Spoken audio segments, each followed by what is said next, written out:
Egunon, buenos días. Vamos a continuar con las jornadas y vamos a tener esta mesa de retos en el ejercicio de la ciudadanía y participación de las personas inmigrantes. Es una mesa algo especial por muchísimas razones, ¿no? Cuando estuvimos preparando las jornadas, el diseño de las jornadas entre el Servicio Virgen y los compañeros de Ikuspegi, nos tocó un poco valorar la complejidad de todo lo que habéis ido viendo desde ayer hasta ahora. Y entre una de las cuestiones que sacamos a la luz era la necesidad de que abordáramos esta cuestión de la ciudadanía, pero desde diferentes perspectivas. Y eso es lo que vamos a pretender en esta mesa. Esta mesa, digo que es un poco especial porque su propia composición ya habla de sí. No es una mesa diferente, muy diferente a las que han ido pasando, aunque aparentemente pueda serlo. Veis las caras, los rasgos, los orígenes. Entre otras cosas porque ayer hemos escuchado hablar de muchas cuestiones, entre otras llegan, se van, vienen. Claro, los de esta mesa prácticamente, depende de donde nos coloquemos, podemos hablar de llegamos, nos vamos y demás, en primera persona. Lo cual ya es significativo para el asunto que nos toca, los retos de futuro, entre otras cosas porque nosotros tenemos que estar aquí. Voy a hacer un recordatorio. Tengo que advertirles que a veces las personas que están en la mesa pueden hablar y así les hemos pedido con total libertad desde su perspectiva de condición de persona inmigrante o de origen inmigrante, pero también desde otras claves, como ciudadanía, como ciudadanos y ciudadanas que son. Lo hemos hecho así porque las personas que están en la mesa los hemos seleccionado desde la perspectiva de su triple condición. Una, como personas de origen extranjero. Dos, porque son profesionales, incluso algunos vinculados al ámbito de la inmigración. Por lo tanto, participan en los procesos de concepción de lo que luego van a la población inmigrada, pero al mismo tiempo, por su condición de origen inmigrante, son receptoras y sus descendientes son receptoras de las medidas que luego se van a poner en marcha. Pero, por encima de todo, creemos que también son ciudadanas y ciudadanos. Ciudadanas desde el punto de vista formal, jurídicamente hablando, desde el punto de vista identitario, lo veremos o lo cuestionaremos de alguna manera, y también desde la experiencia práctica de la participación. Los ejes centrales de sus intervenciones giran en torno a los dos conceptos, ciudadanía y participación. Para esto, al igual que Gorka ayer, se me ha facilitado la posibilidad de regular un poco las intervenciones y además no me han dado una metodología clara, se me ha permitido cierto margen de discrecionalidad para plantear cuestiones y demás. Pero yo voy a intentar no intervenir mucho para que puedan hablar con total tranquilidad del tiempo que les toca. Paso a presentarlas y empezaré por el extremo de la mesa, por Abdoulaye Gueye, que es jurista con formación específica en posgrados de Derecho Administrativo y Derecho Constitucional, Derecho Ambiental y Urbanismo y especialmente Derechos Humanos. En la actualidad es asesor jurídico de Cáritas Española y miembro del Foro de Expertos de la Movilidad Humana de la Conferencia Episcopal y la Universidad Comillas. Le hemos pedido que haga una intervención más desde la perspectiva jurídico-formal del asunto que nos toca, de la ciudadanía y la participación, y lo que me traslada es que va a hacer un abordaje desde el concepto jurídico de participación que nos lleve necesariamente a concebirla como la esencia misma de la democracia, es decir, el derecho de sufragio activo y pasivo. Derecho de sufragio y pasivo, recogida en la Constitución española, pero que está desarrollándose en la práctica desde los criterios de reciprocidad que se hace en dicha participación y que hace que para la mayoría de las personas extranjeras sea una quimera.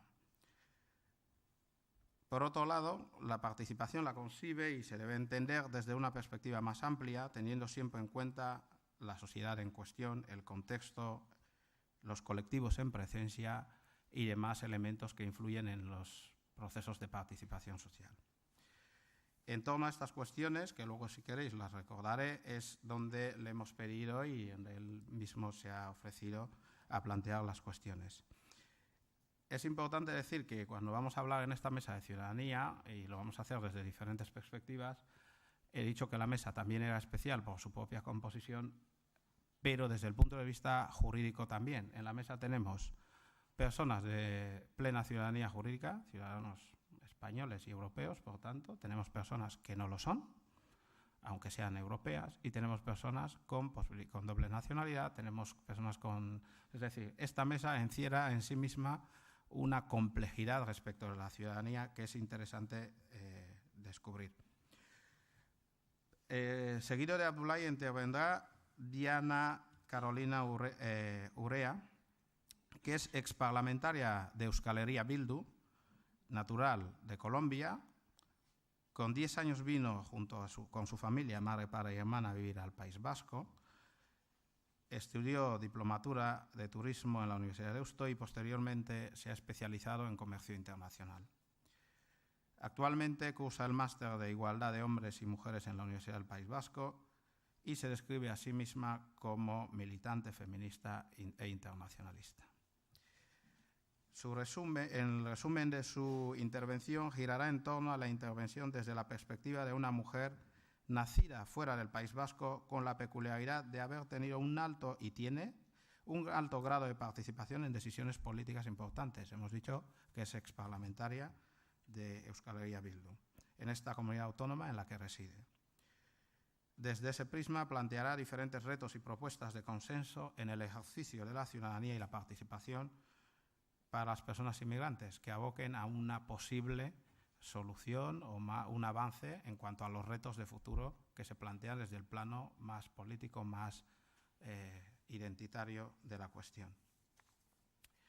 Por último, intervendrá Carolina Fetescu, compañera nuestra de Vilchen, técnica que forma parte del equipo y actualmente responsable del programa de fortalecimiento asociativo. A lo largo de su experiencia profesional ha encabezado varios procesos, iniciativas y programas que han incluido la interlocución con las asociaciones, trabajo directo, explorando sobre todo el lado de la participación asociativa en la oferta cultural y otros ámbitos. También apoyando y orientando a varios agentes de la Administración en el diseño y las dinámicas de actividades y espacios interculturales. Su intervención va más en la línea de que queríamos plantear alguna experiencia incipiente, pero no exenta de algunos elementos que han ido haciendo que se descubran algunos retos a los que se enfrenta la sociedad vasca en cuanto a la idea de la participación y el ejercicio de la ciudadanía, desde lo práctico y desde la cercanía. Pues creo que tenemos una mesa estupenda como para poder avanzar y plantearnos algunas cuestiones. La verdad es que estamos contentos y contentas porque un viernes, siendo la última mesa, no esperábamos tanta gente.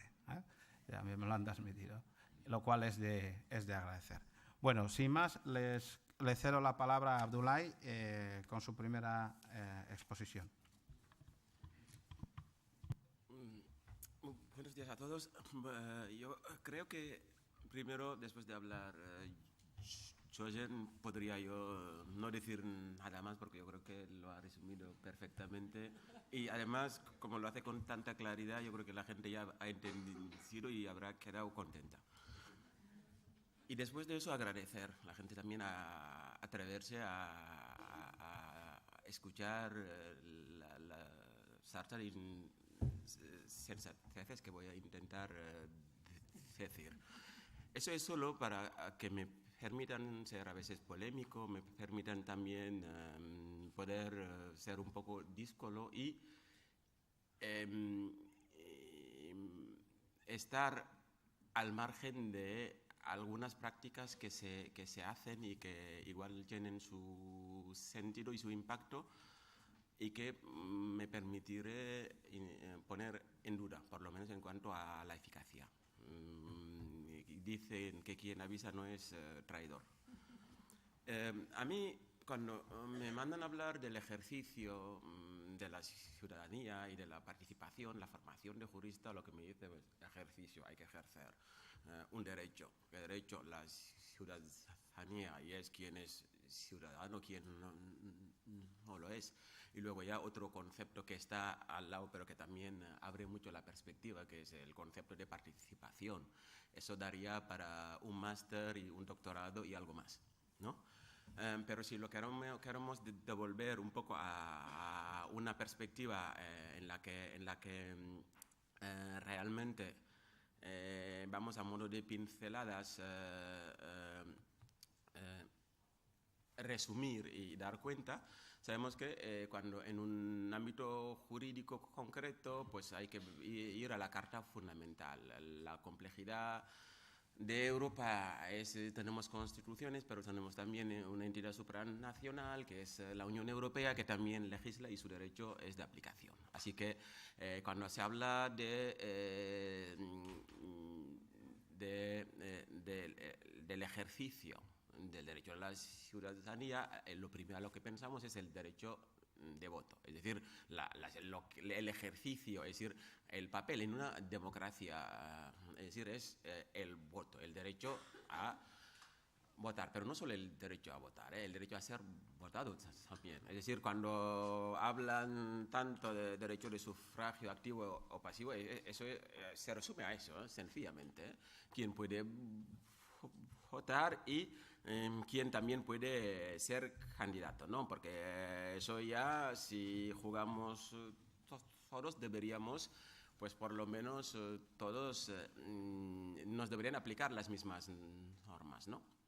Y la Constitución española, y a mí soy de los frikis del derecho administrativo y constitucional. A mí me encanta cuando se dicen, sí, solamente los españoles podrían ser titulares, pero salvo acuerdos, pero atendiéndose a temas de reciprocidad. Y dices, bueno, fenomenal, ¿no? Es decir, parece hasta lógico, ¿no? Pero claro, la reciprocidad, a lo que hace referencia, es que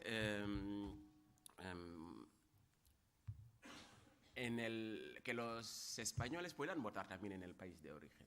Es decir, ¿no? Para que un extranjero normalmente pueda votar, España tiene que firmar un convenio con el país de origen para que en las elecciones municipales, pues España también los españoles puedan votar, ¿no? Hay que pedir al gobierno de Congo que autorice a los españoles viviendo en Congo votar en las elecciones municipales. A partir de ahí, los congoleños podrán votar en España. Fenomenal. Es decir, en la ley eso ya se entiende perfectamente, es decir, tratarnos iguales y sin tener cuenta de la proporción, ¿no? Es decir, de primero el ejercicio de un derecho siempre tiene que ir circunscrito al ámbito, ¿no? Al ámbito geográfico, al ordenamiento jurídico en el que se desarrolla. Ello hace que, claro, es la problemática siempre que tenemos de la aparente igualdad, ¿no?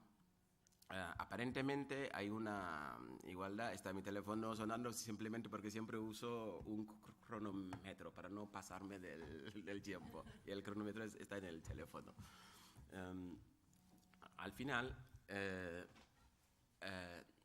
España ha firmado muy pocos acuerdos con algunos países que aparecen en la pantalla. Pero lo que tenemos que entender es que principalmente en España, como siempre suele pasar, la Constitución fue negociada al milímetro en un contexto muy especial, es decir, de que el franquismo acababa de estar ya, estaban justo cuando ya había acabado el franquismo, había que llegar a acuerdos y aquí, pues el artículo, si miras el artículo 23 sin mirar el el 13, pues dices, bueno, aquí no hay ningún problema, los ciudadanos tienen derecho a participar en los asuntos públicos, ¿no? Y además el Tribunal Constitucional en una sentencia dijo que el artículo 23 no excluye a los extranjeros, ¿eh? Es decir, no excluye, es decir, ateniéndose al artículo 23, los extranjeros podrían, ¿no? Sin ningún problema, ¿no? Pero claro, luego ya tienes el otro artículo que te está diciendo un poco cómo. Eso me recuerda, después de la ley, ayer se habló del avance de la ley de extranjería, la 4/2000, cuando Zapatero justo, cuando iba a perder las elecciones, hizo una ley de extranjería que era maravillosa, ¿no? Y que toda Europa decía lo maravillosa que era, ¿no? Justo en la campaña Aznar dijo que, bueno, en cuanto gane, lo primero que iba a hacer es reformar la ley, ¿no? Y lo que hizo es una obra de ingeniería jurídica maravillosa, es decir, tú tienes los derechos, pero solo lo puedes ejercer si estás legalmente, ¿no? Tienes derecho a la libertad sindical, tienes el derecho. Es decir, pero solo lo puedes ejercer cuando ¿no? Es separar una obra con bisturí, separar la titularidad de un derecho y su ejercicio. Es decir, eso es, en derecho en sí ya es un invento maravilloso. Lo mismo pasa con el derecho de sufragio, pero no quiero resumir, y también me estoy saltando, el ámbito europeo cuando interviene, pues ya complica la situación, porque en elecciones europeas, pues a ver quién puede prohibir el voto a los europeos residentes legales en suelo español. Y realmente quiero ampliar el ámbito, quiero ampliar la participación, que no sea solo la parte jurídica, ¿no? Es decir, el ejercicio, yo creo que la participación puede entenderse en un sentido mucho más amplio del tejido social, asociativo, de un poco todos los ámbitos de la vida social en el que realmente es posible la participación. Y yo no estoy enfocando principalmente el tema en que los extranjeros tienen que participar, porque creo sinceramente que el nivel de participación de las personas extranjeras tiene que ser sensiblemente o dentro de unos márgenes aceptables en los mismos rangos de la población autóctona. Aquí no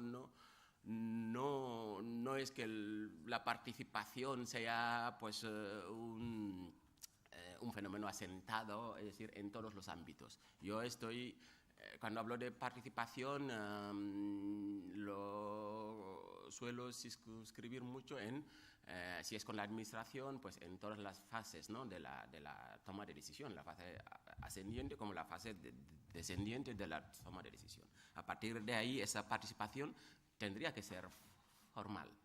Tenemos todo un abanico de leyes, todo lo que tiene que ver con el acceso a la información, todas las leyes o las materias en las que es obligatoria la exposición pública. Hay una parte que es obligada, es reglada. Hay otra parte que depende de la voluntad de las administraciones. Ahí es cuando tenemos la participación como herramienta para lo que los franceses llaman el faire valoir, es decir, como la gente ha participado, así que ahí no es solo la administración que decide, lo hemos abierto, la gente ha opinado y ha participado, ¿no? Y luego hay otro ámbito de participación que es mucho más voluntario, mucho más de las comunidades de vecinos, asociaciones, me da igual a los que les gusta la jota aragonesa, ¿no? Es decir, el abanico es inmenso y a partir de ahí el extranjero, las personas extranjeras se encuentran con el problema de, a ver, aquí hacia dónde vamos. Las asociaciones que existen o los tres del Congo pues se tienen que juntar para una asociación donde realmente compartimos y hacemos ver a los demás cómo como es lo maravilloso que es nuestro país y nuestra cultura, ¿no? Y principalmente yo creo que no debería ser excluyente, pero a mí sí que me producen muchas dudas el fomento del asociacionismo extranjero. Es decir, hay que hacer que se junten, que tengan, es decir, y se están haciendo maravillas, ¿eh? Pero yo mi duda siempre ¿es necesaria la tutela? Es decir, que alguien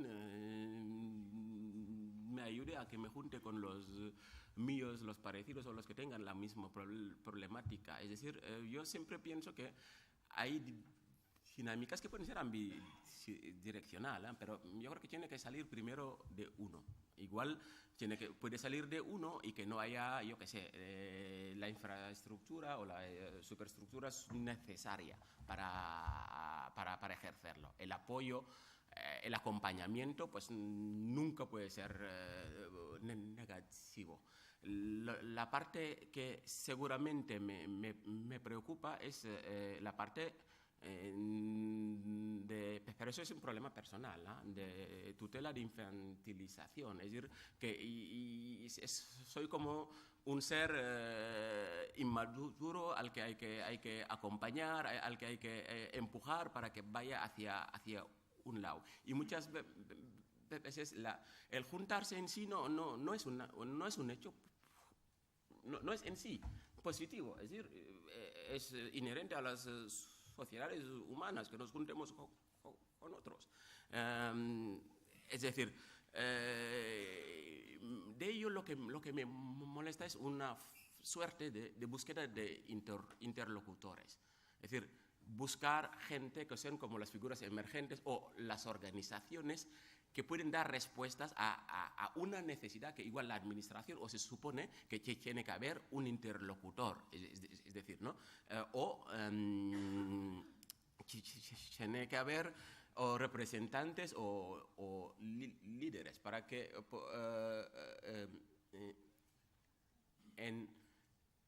el prisma se mira desde fuera, es el ellos, ¿no? De ellos tenemos que destacar unas figuras que nos permitan comunicar, ¿no? Que nos sirvan de contraste, ¿no? Lo que diga pues seguramente es lo que piense su comunidad. Seguramente yo soy senegalés y como buen senegalés orgulloso de serlo.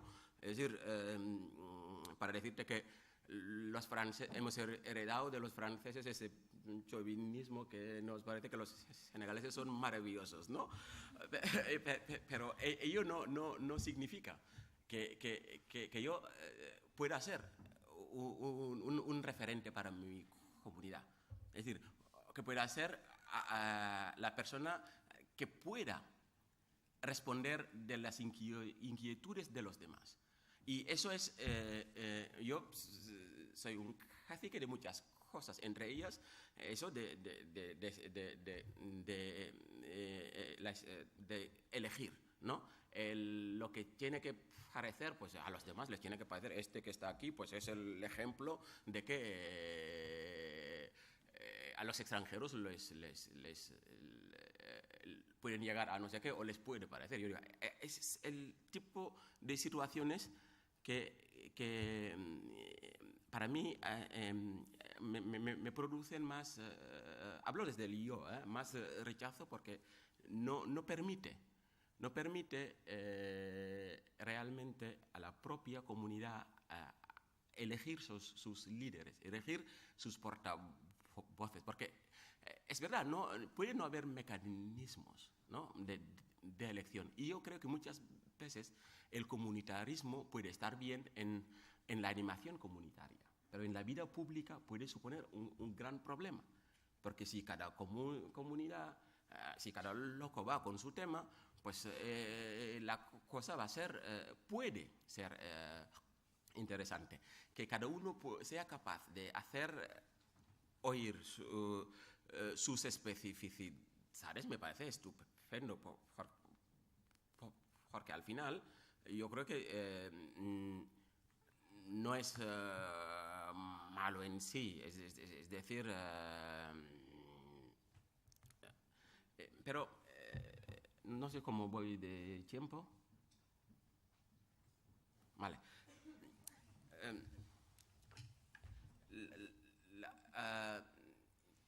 Tenemos que tener clara, es decir, yo ya me voy a centrar en la ciudadanía. A mí me encantó, no sé qué plan de inmigración que hubo, que lo que llamaban la ciudadanía inclusiva, ¿no? Me encantó, es decir, era un concepto que me parecía maravilloso, simplemente porque desde mi perspectiva del trabajo me permitía meter de todo dentro, ¿no? Es decir, a veces lo vemos desde una perspectiva muy utilitarista, ¿no? Y claro, luego en la construcción europea ya me bajaron un poco los humos, porque son ciudadanos de la Unión Europea los nacionales de los países miembros. Yo digo, mira, claro, yo cómo voy a ejercer algo que no tengo. Es decir, ¿no? Pero que estamos en el ámbito legal, ¿no? Y el derecho europeo, pues es también, según la Constitución española, es también derecho sustantivo dentro del ordenamiento, ¿no? Y es decir, todo lo que he dicho hasta ahora, vuelvo en la conclusión a decir que, claro, si la persona que está en situación regular, es decir, ¿no? Con los papeles benditos o malditos, tiene problemas de realmente ver si es ciudadano o no, pues la persona que está en situación irregular, ni hablamos. Aquí tenemos en el abanico de personas extranjeras los indocumentados, indocumentadas, las personas que están en situación administrativa irregular, las personas que tienen la residencia temporal, las personas que tienen la residencia de larga duración, y en la otra puerta, porque se trata de puertas, están los comunitarios europeos, ¿no? Seguro que todos nosotros hemos viajado, hemos llegado a la frontera con nuestro pasaporte y para ir a pasar el control de frontera, ¿no? ¿Quién no ha llegado con sus hijos al aeropuerto con pasaportes diferentes y que las puertas, hijos menores, y las puertas de entrada tengan que ser diferentes? Es que no ha vivido esto. Es decir, tienes un pasaporte, me da igual, de Senegal, los niños tienen un pasaporte español y en teoría tenéis que pasar por puertas diferentes, ¿no? Y yo soy bastante polemista, llego al aeropuerto y digo, son menores y quieren ir solos, así que ¿cómo hacemos? ¿No? El policía me mira y seguro se dice un friki, además negro, ¿no? Eso ya es el friki cae mal, ¿no? Pero si luego ya se le puede poner otra connotación, ya es más difícil. Es decir, son ejemplos muy concretos de cuando se habla del ejercicio de derecho, de la participación. Es decir, es que lo fundamental es el poder luchar contra que no me discriminen, que tengas las garantías jurídicas de que no tengo que sufrir ninguna arbitrariedad, ninguna discriminación, sin tener un país que no tiene ninguna ley clara sobre la no discriminación, donde te pueden discriminar para el acceso de la vivienda. Era muy interesante cuando hablaba Agustín de los testing sobre la vivienda, sobre el acceso en lugares de ocio. Cuando yo no me puedo divertir como quiera, no puedo... estoy tirando de extremos, también hay que verlo, ¿no? Cuando realmente no hay mecanismos para la no discriminación, cuando no hay mecanismos para realmente ser uno más, es difícil, ser uno más es difícil porque cada uno va con su carga de diferencia, ¿no? Cuando realmente, como se habló ayer también, en población extranjera, en un territorio donde hay un 12% de paro, hay un 37, algo Porque entonces estamos ante un problema de inserción social real.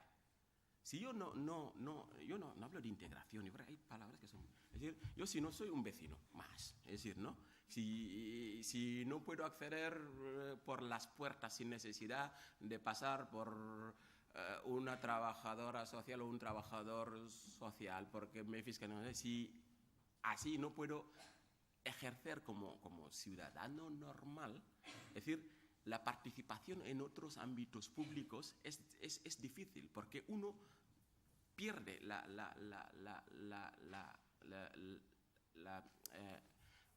esa cualidad, porque es decir, en una sociedad donde sobre todo últimamente el auge de la ultraderecha y todo eso, pero eso es solo un reflote, son cosas que estaban ahí, que lo políticamente correcto podía permitir, pero ahora ya ha muerto lo políticamente correcto, porque ya no sirve.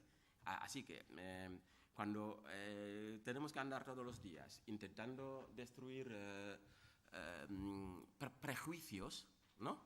Es decir, la participación con otros es difícil. Y la última palabra que voy a hacer, y cuando van a haber políticas de fomento de participación de los autóctonos.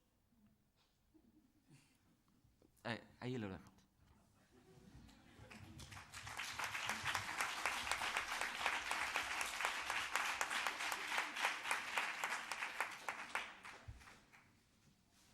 Bien, seguimos con la siguiente ponencia.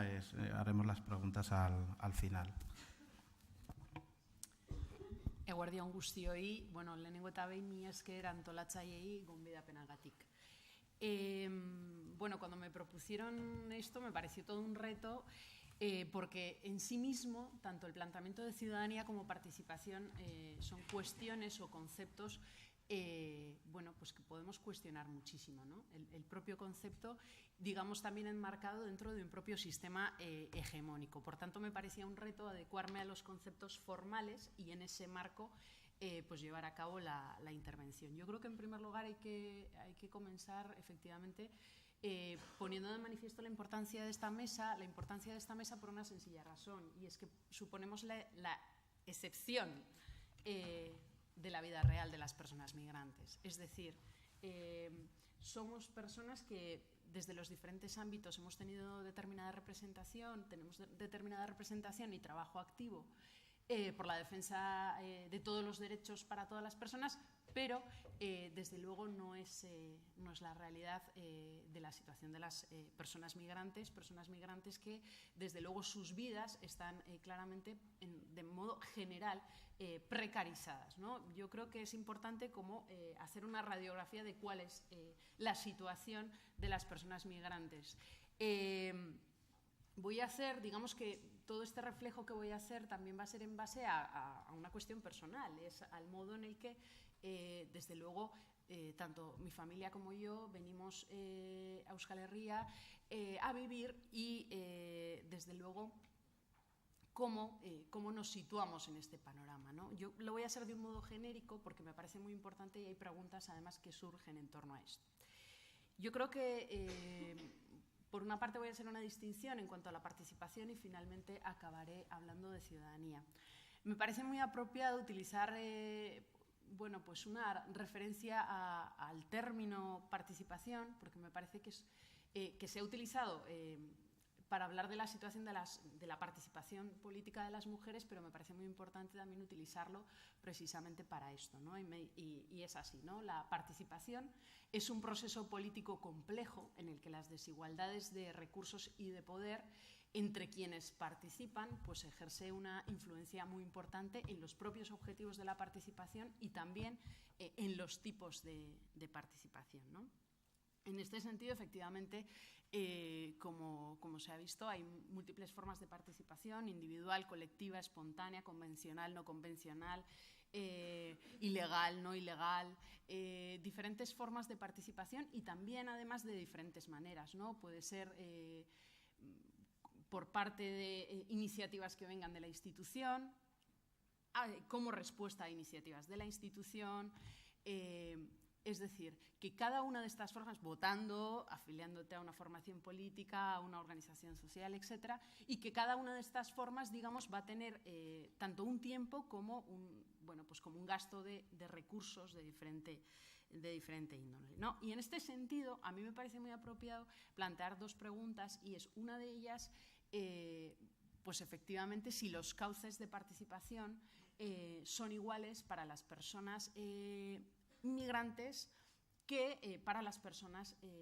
que no lo son, ¿no? Y en este sentido yo creo que es muy importante también lo que comentaba Abdoulaye de las trabas legales que hay en este sentido que impiden desde luego ese ejercicio de la participación. Y por otra parte, en torno a las diferentes formas de participación a las que puedan tener acceso a las personas inmigrantes, también si éstas son conocedoras de los mismos. Es decir, muchas veces hay también un desconocimiento a las diferentes formas de las que pueden participar, ¿no? Y además, otra pregunta que me surge es ¿qué consecuencias puede tener el desconocimiento de estas personas de su posible participación en un ámbito determinado en relación a las demás personas, ¿no? Esto me surge pues como duda. Y es verdad que tenemos que hablar aquí de diferentes condicionantes. Un apartado fundamental es el ámbito socioeconómico, las condiciones laborales de las personas migrantes, por no hablar también de una cuestión de cuando estés en situación administrativa irregular, que todavía pues suma precariedad a precariedad y que desde luego genera que ese primer punto de partida de participación, como puede ser en una asociación vecinal, en la asociación de padres y madres, en cualquier asociación cultural, desde luego se dé de manera limitada o no se dé precisamente por estas vidas personales que impiden que desde luego empecemos a avanzar en esos cauces de participación. Me parece muy importante, digamos, para estos dos conceptos de participación y ciudadanía, pues hablar de una integración. Es verdad que a mí personalmente el término integración no me gusta absolutamente nada. Ya sé que esto es un término muy controvertido y que ha generado mucho debate, pero yo a día de hoy pues sigo sin ver claramente pues el término integración, porque me parece que es integrarnos a algo, y yo creo que se tiene que hablar desde otros términos, desde la interculturalidad. Pero bueno, esto es una cuestión personal, pero digamos que pues esta integración plena. A partir, por tanto, del momento en el que las personas migrantes vienen a este país, digamos que tenemos que tener en cuenta una cuestión, y es que yo creo que a lo largo de estos 2 días de jornadas hemos podido ver, y es que no podemos tratar, digamos, la situación de las personas migrantes como un todo homogéneo. Hay diferentes perspectivas que marcarán, desde luego, su situación y el devenir, ¿no? En este sentido, desde el tiempo de estancia que puedan llevar, las condiciones en las que han venido, las circunstancias, desde luego, que les ha llevado, también, desde luego, su cualificación profesional, etcétera, etcétera, etcétera. Y bueno, y un apartado muy importante también son sus habilidades personales. Es verdad también que la edad es un elemento determinante. En este caso, yo con 10 años lo tuve muchísimo más fácil para empezar, digamos, ese proceso de socialización con la población vasca, ¿no?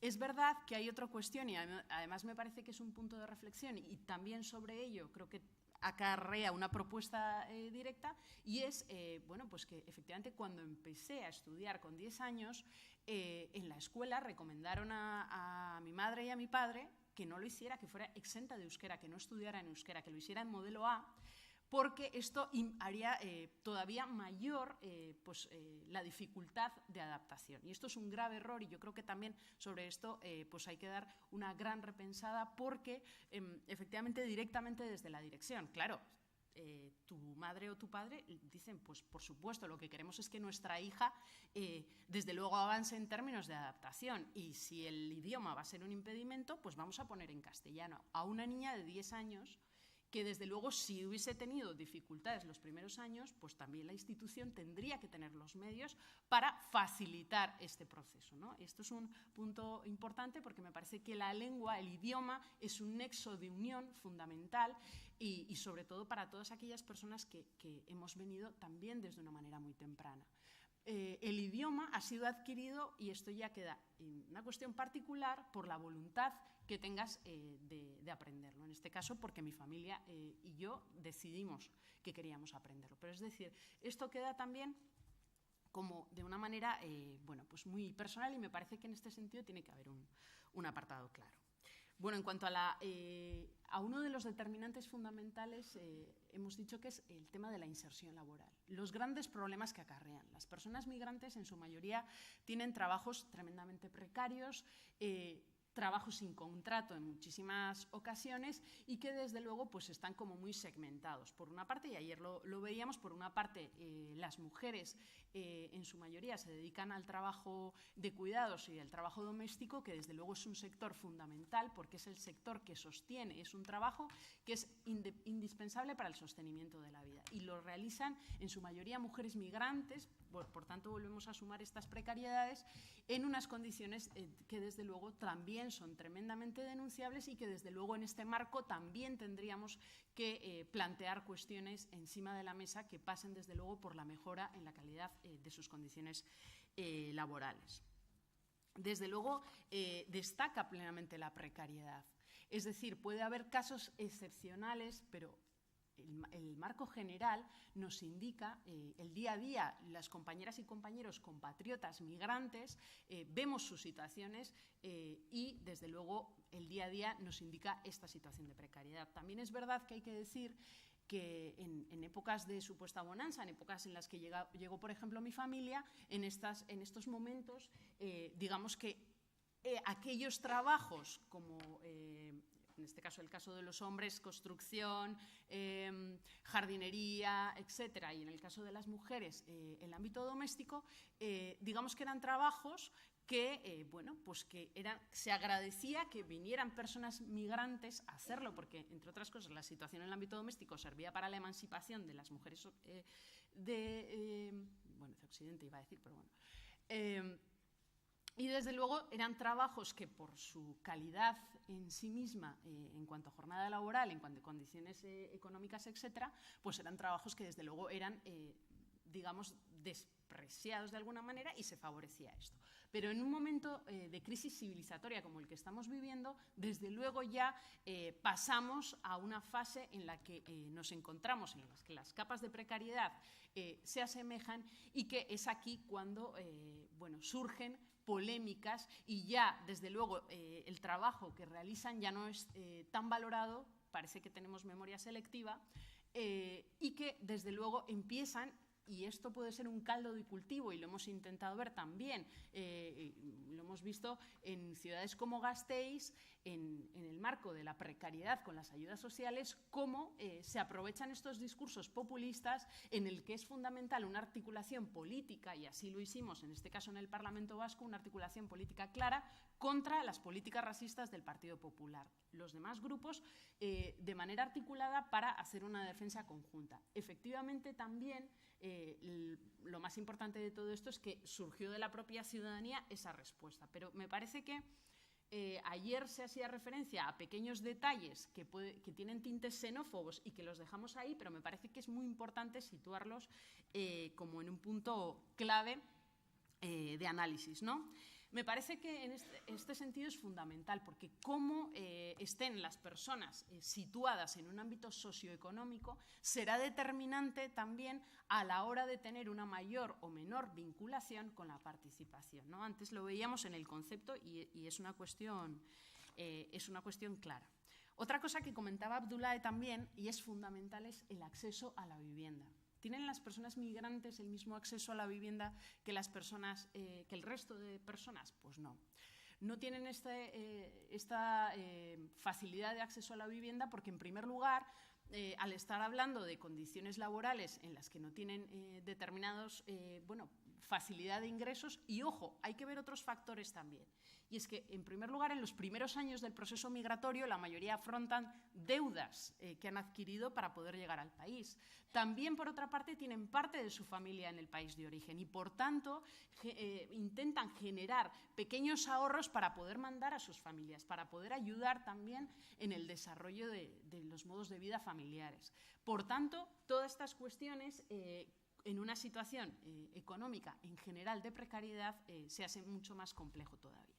Y en este sentido, por una parte hay que destacar todavía, digamos, el proceso de situación administrativa irregular es determinante porque muchas personas no alquilan un piso si no se tiene la documentación en regla. Pero por otra parte también, digamos que los medios a los que accedes pues se dan, desde luego, en lugares en los que pues el acceso a la vivienda puede ser barata, en el que se da una congregación en general con diferentes, digamos, comunidades migrantes, porque, desde luego, digamos que el propio sistema y la propia dificultad al acceso a la vivienda determina exactamente pues las características en cuanto a esto, ¿no? Es verdad que, bueno, poco a poco se van dando situaciones como una mayor estancia por parte de las personas migrantes en la que ha mejorado su condición económica, incluso en algunos casos han adquirido viviendas, han comprado viviendas, y me parece que también el tiempo de estancia, las redes sociales que se hacen, porque esto es un apartado determinante. Hay que tener en cuenta que cuando una persona migrante o cuando una familia migrante llega a un lugar, digamos que su única red puede ser personas que, desde luego, con la que compartan la nacionalidad, digamos, con las que compartan el modo de vida desde una migración, desde un periodo migratorio, y por tanto son sus principales redes. También pueden ser familias que lleven más tiempo y que a su vez lleguen otras y que su red sea una red familiar, pero en general es su entorno más cercano. También muchas veces se opta en este caso por compartir un piso, etcétera, etcétera, pero también con las múltiples pegas que tienen por parte de los arrendatarios de pues cuántas personas van a vivir en él, etcétera, etcétera, etcétera, ¿no? Que desde luego hacemos de cuestiones muy concretas, pues digamos, verdades generalizadas, y que por tanto se tienen ya determinados estereotipos, y es una demanda de la población migrante en general la tremenda situación de impedimento con la que se encuentran en muchísimos casos de acceso a la vivienda precisamente por esta situación, por digamos, las pegas por parte de la parte arrendataria en cuanto a lo desconocido, ¿no?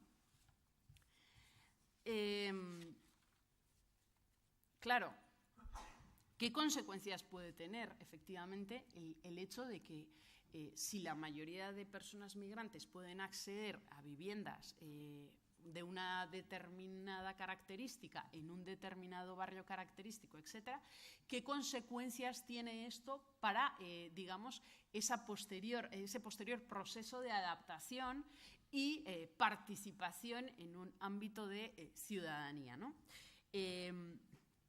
Desde luego, hay otra cuestión que hacía referencia y me parece muy importante, digamos, el sentimiento de pertenencia. El sentimiento de pertenencia de las personas migrantes va a ir muy determinado también precisamente por el propio proceso de estancia, por su propio proceso vital, en el que, desde luego, se haya visto de alguna manera implicado o implicada en los ámbitos de su vida cotidiana, en el barrio, en las redes que tenga, en las relaciones personales. Todo este sentimiento de pertenencia se irá formando a medida que, desde luego, la facilidad de acceso en condiciones de igualdad se va dando, ¿no? Un elemento fundamental que se ha comentado también a lo largo de las jornadas es la situación de las y los jóvenes, la situación de la juventud y la situación de la infancia. Es fundamental, es un elemento determinante. Estamos hablando, en primer lugar, de personas jóvenes que, si ya de por sí, y además estamos muchas personas jóvenes aquí, si ya de por sí el proceso, digamos, de juventud ya es en sí mismo un proceso en el que hay un replanteamiento personal y en el que hay un proceso interno de diferentes cambios, añadamos a esto un proceso de migración, un proceso en el que, digamos, viene algo tan importante como es el tener que adaptarte a un nuevo entorno y el tener que empezar un proceso de socialización en otro lugar. Por tanto, hay que tener en cuenta estas características concretas a la hora de valorar esta cuestión. Desde luego, el centro educativo juega un papel fundamental. Cómo, en este caso, el centro educativo genere condiciones para que el trato entre iguales se vea y se manifieste de forma clara, va a ser determinante a la hora de forjar, desde luego, personas adultas que tengan otra perspectiva. Desde luego es fundamental y en ese sentido, desde luego, el modelo coeducativo es el que tiene que primar. Y tiene que ser un modelo, efectivamente, que eduque en valores que pasen por ir mucho más allá, desde luego, de lo que el modelo educativo actual nos está dando, ¿no? Claro, también esta juventud vendrá determinada por una serie de cuestiones como si han viajado en familia, si, como en mi caso, primero viajó mi madre, luego mi padre y luego viajamos mi hermano y yo, es decir, el tiempo en el que has estado separada de tu familia, etcétera, etcétera, o personas o menores no acompañadas, etcétera, etcétera. Por tanto, son casuísticas fundamentales y que hay que tener en cuenta a la hora de hacer un análisis en el marco de políticas de migración. Como decía, efectivamente, el caso de la situación concreta de las mujeres son cuestiones fundamentales porque las mujeres en su mayoría están sacando adelante en muchos casos, digamos, el hogar de la familia migrante, porque ahora mismo se dan facilidades o digamos que tienen más acceso al trabajo doméstico y de cuidados y que además, como sabemos todas, es un sector tremendamente feminizado. Y que desde luego supone un punto de inflexión. Claro, hablemos para las mujeres migrantes, trabajadoras del hogar, de términos como participación y ciudadanía. Desde luego, casi que se hace imposible con mujeres, por ejemplo, internas, que trabajan 60 horas semanales y que desde luego están sometidas a la precariedad. Claro, esto desde luego, pues a duras penas pueden ver a sus hijos e hijas, que este es otro problema además, qué pasa con esta juventud que no tiene, digamos, la posibilidad de compartir más tiempo en familia y de generar determinadas dinámicas, que su periodo tan importante y fundamental, como decía Abdullah, es el ocio, lo pasan, por ejemplo, en la calle y, desde luego, sin una capacidad de mayor articulación. Me parece que, bueno, pues que todas estas cuestiones hay que tenerlas muy en cuenta a la hora de realizar políticas. Yo creo que es anecdótico, además, que muchísimas personas migrantes, sin saber ni siquiera a qué formación política ni nada pertenecía, simplemente por el hecho de ser una persona migrante, sintieran la necesidad de acercarse a mí para comentarme, para trasladarme sus situaciones personales y, desde luego, para también sentir como determinados alivios en medio de su precariedad. O sea, es brutal el hecho de que una persona estuviera en un ámbito de decisión que podía repercutirles directamente, porque nadie más que una persona migrante, lo siento mucho, pero creo que nadie mejor que una persona que ha sufrido por ese tránsito migratorio para determinar cuestiones sobre la situación de las personas migrantes, lo mismo que la situación de las mujeres no la pueden decidir, en este caso, los hombres. O sea, lo siento mucho también, ¿no? En este sentido, desde luego, me parece que también hay un ámbito fundamental, en el ámbito de la ciudadanía. Claro, la propia migración también afecta al modo en el que pensamos, digamos, de manera identitaria, ¿no? En el que nos pensamos como nación. Y estos procesos migratorios pues, invitan a repensarnos y a cuestionarnos muchísimas cosas, ¿no?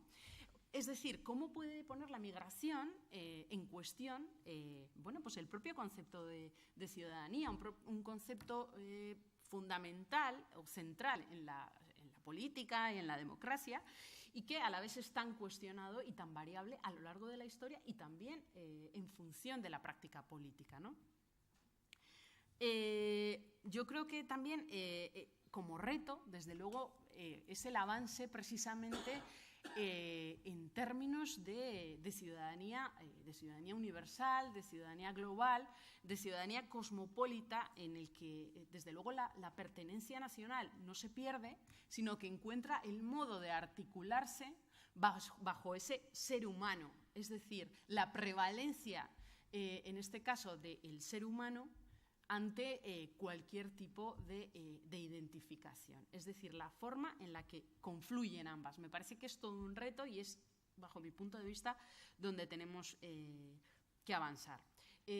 Una pequeña, antes de introducir, digamos, las propuestas que se me ocurren de manera consensuada, que podríamos plantear con las diferentes formaciones políticas, sí que me parece que es muy importante también hacer referencia a la importancia también de tratar situaciones concretas como la situación de las personas refugiadas.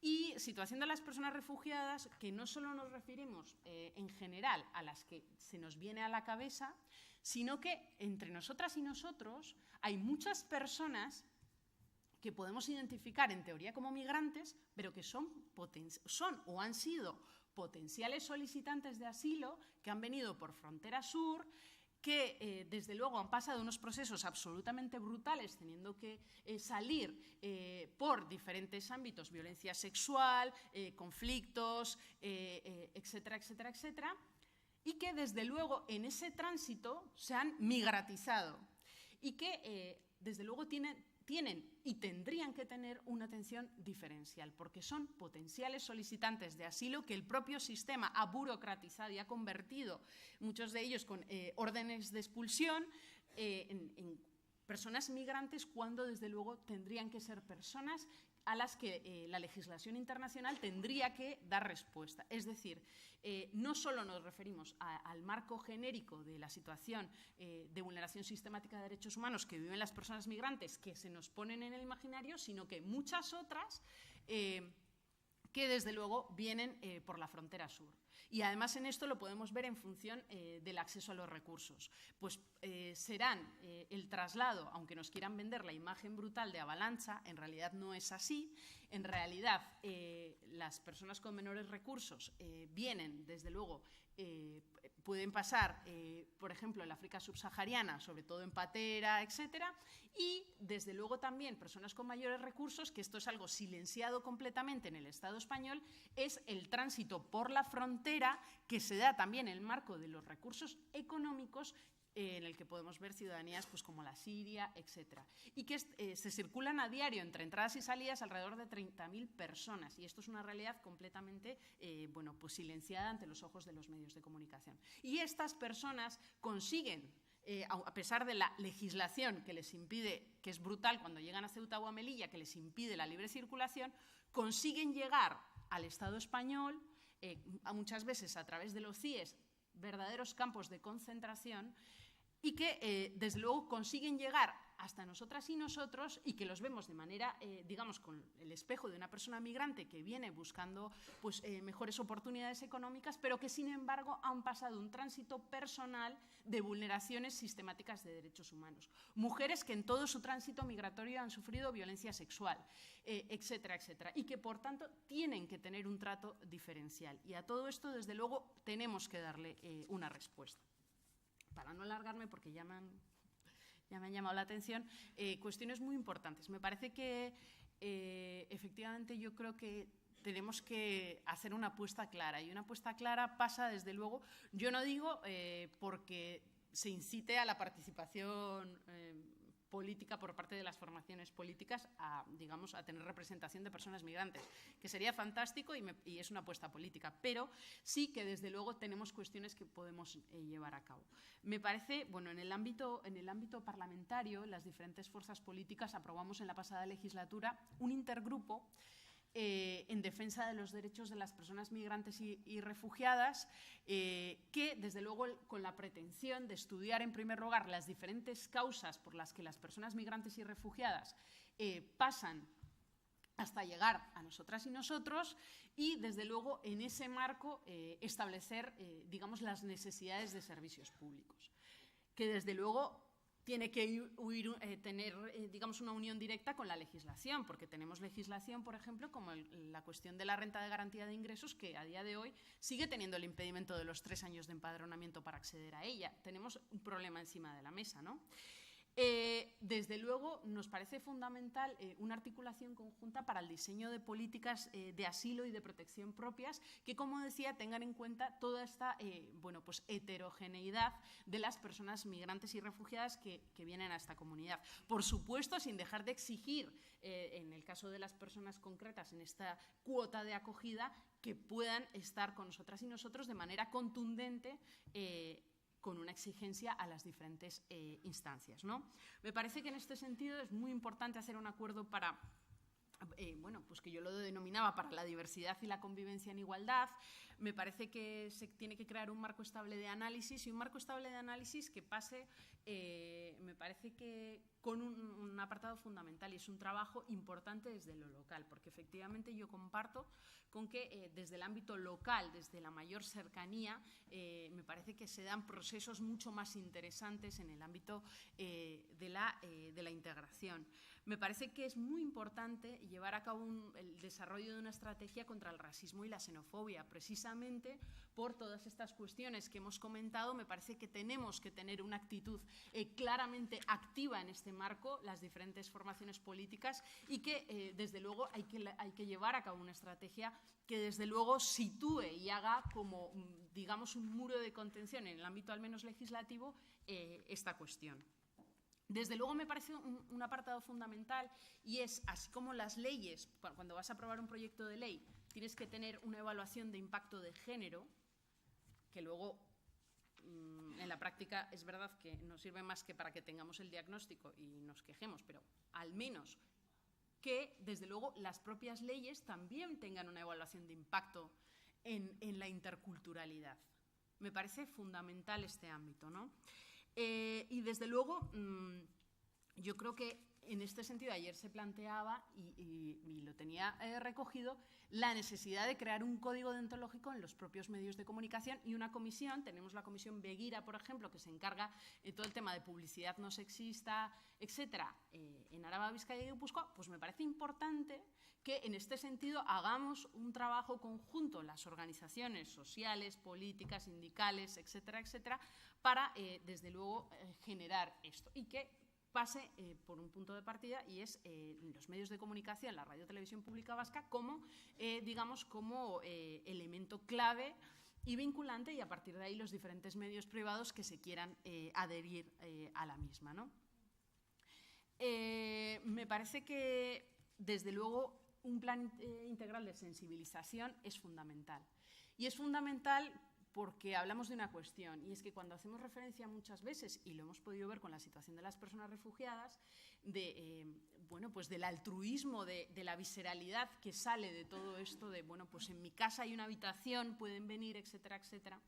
Tenemos que tener en cuenta que no se trata solo de infraestructuras, que efectivamente las refugiadas y refugiados van a venir para quedarse, afrontando situaciones de vulneraciones de derechos humanos, que por tanto van a tener un trato, la necesidad de un trato específico, y que desde luego también la necesidad y la obligación de tener espacios en el que puedan desarrollar su vida normal. Es decir, nos puede parecer muy bien que venga un senegalés a vivir a nuestro barrio, pero que en nuestro barrio no se haga una mezquita, porque desde luego no lo permitimos. Y por tanto tenemos que dar una repensada también a qué entendemos por sensibilización en esos valores positivos. Y me parece que aquí tenemos que hacer una incidencia mucho mayor de la que estamos haciendo. Me parece que, por ejemplo, como se hacen los foros anualmente de igualdad de Emakunde, en el que durante unas semanas se está haciendo una incidencia a nivel local en torno a la importancia de las políticas de igualdad, también tendríamos que, desde luego en este área,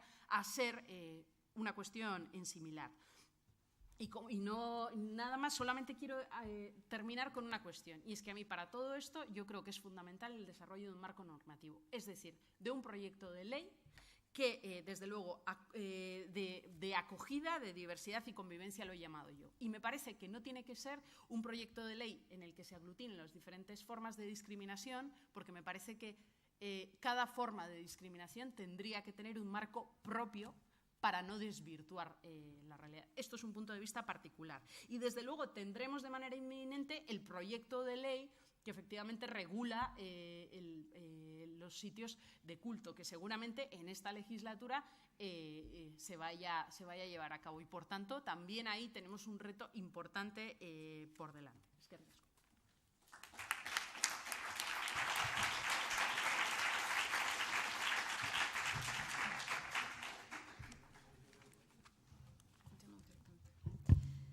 Bueno, yo intentaré continuar esta mesa y ser lo más breve posible. Además, quiero apuntar que tanto Abdoulaye como Diana también ya han tratado bastantes elementos que voy a tratar.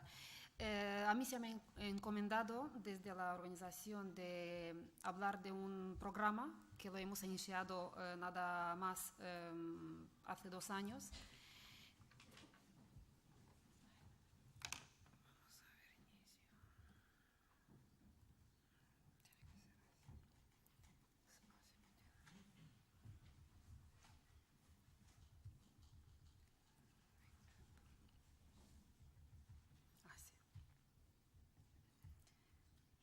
No sé cómo cambiaría. Pues es una experiencia que igual va a completar o contradecir algunos temas que se han tratado anteriormente. Es una experiencia de participación de las asociaciones formadas por personas emigrantes y gitanas en el País Vasco. Principalmente se ha situado en Vizcaya, Bilbao, y por eso lo hemos intentado traer aquí como una experiencia que lo vemos positivo y tratamos de que lo conozcáis. Ha nacido a partir de una iniciativa de 4 agentes que, como conocéis, nosotros como Biltzen, el Servicio Vasco de Integración y Convivencia, lo hemos promovido y lo hemos liderado junto con nuestros otros compañeros del combate, por decirlo así, desde la Fundación EDE, desde Fundación Iacurilla y la plataforma Resia Capurtus. Hemos compartido este planteamiento y lo hemos llevado a cabo hace 1 año. Hay que decir que estas 4 entidades no son las primeras ni las últimas que intervienen en este ámbito. Hay muchísimos programas que existen para atención de las personas inmigradas y para las asociaciones formadas por personas inmigrantes. Existen, por ejemplo, servicios de acompañamiento que sirven para la defensa de las personas y miran también por las organizaciones que forman. Algunas otras trabajan más en el ámbito de reconocimiento de derechos humanos, otros lo miran más por la convivencia. Existen escuelas de empoderamiento para asociaciones, escuelas de asociaciones, existen agencias de voluntariado, pero en todo este entramado hemos identificado algunas lagunas que hemos intentado identificar y poner en orden para dar respuesta a estas entidades. Solamente decir que hemos observado que en todo el proceso de crecimiento de el número de las personas inmigrantes también han sido las respuestas, la formación de estas asociaciones. Es decir, los ciclos que han acompañado, ¿no? Primero el inicio, ¿no?, de la inmigración, es decir, los 98-2000, más tarde en consolidación de los flujos migratorios, la entrada más intensa entre 2005-2009, luego más tarde entre 2012 y 2015, ¿no?, los efectos de las crisis también se han reflejado en la formación de las nuevas asociaciones, un número bastante grande, y que en todo este proceso hemos visto como una afloración, ¿no?, si queréis decir, un aumento, ¿no?, potente, que ha respondido más bien a las estadísticas que hemos visto ayer, muchos gráficos, muchos números y muchas tablas.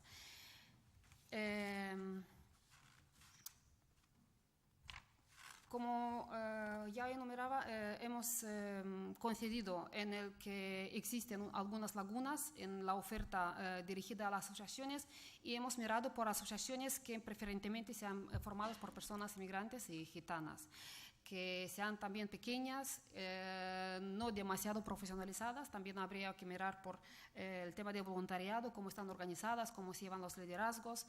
Efectivamente, que sean vinculados al territorio vasco y también que tengan una capacidad mínima de movimiento, de convocatoria y de unas actividades en base a las cuales podrían, ¿no?, iniciar y continuar su trabajo. Muy importante es que hemos mirado también por asociaciones que ya están trabajando en clave de ciudadanía, ¿no? Y, ojo, voy a ser muy breve, pero me gustaría destacar que hay ya bastantes asociaciones que trabajan en áreas de en foros, en las mesas locales, en todo tipo de plataformas, federaciones, etcétera, que ya tienen incluida, ¿no?, esta perspectiva, es decir, ya están sensibilizadas, ya están trabajando. Hay muchísimo trabajo, hay recorrido, pero también yo quería destacar que muchas asociaciones con las que hemos contactado y trabajamos son asociaciones que están creadas en base a su elemento identitario, ¿no? También hay muchas asociaciones que trabajan en solidaridad y apoyo con sus compatriotas en países de origen. Son algunas características que yo creo que es de mérito de enumerarlas, que trabajan por la promoción de las personas migrantes, que mejoran la inserción laboral, que trabajan en temas de sensibilización por la convivencia, por la diversidad cultural, lucha contra el racismo y la xenofobia. Muchas otras ya están en plataformas que están promoviendo la defensa de los derechos humanos, promoción de oportunidades entre de la igualdad entre hombres y mujeres, empoderamiento, emancipación de las familias, de las personas. O sea que este camino ya está recorrido, ¿no? Muchas de estas tienen algunos problemas que hemos identificado por qué estas asociaciones en algunos momentos no pueden llevar a cabo, no pueden hacer muy definidos sus proyectos, no pueden tener la misma base, ¿no?, que algunas otras. Pues hemos pensado que les cuesta en todo este entramado, en todo ese trabajo, generar actividades, promover la defensa de sus derechos y reivindicaciones desde una igualdad, ¿no?, de oportunidades. También es muy difícil, o sea que es muy fácil que nos imaginemos que pueden haber dificultades para acceder a la información, que puede que haya una oferta no muy adecuada en cuanto a los horarios, lingüísticamente, de planteamientos, y también por falta de recursos económicos.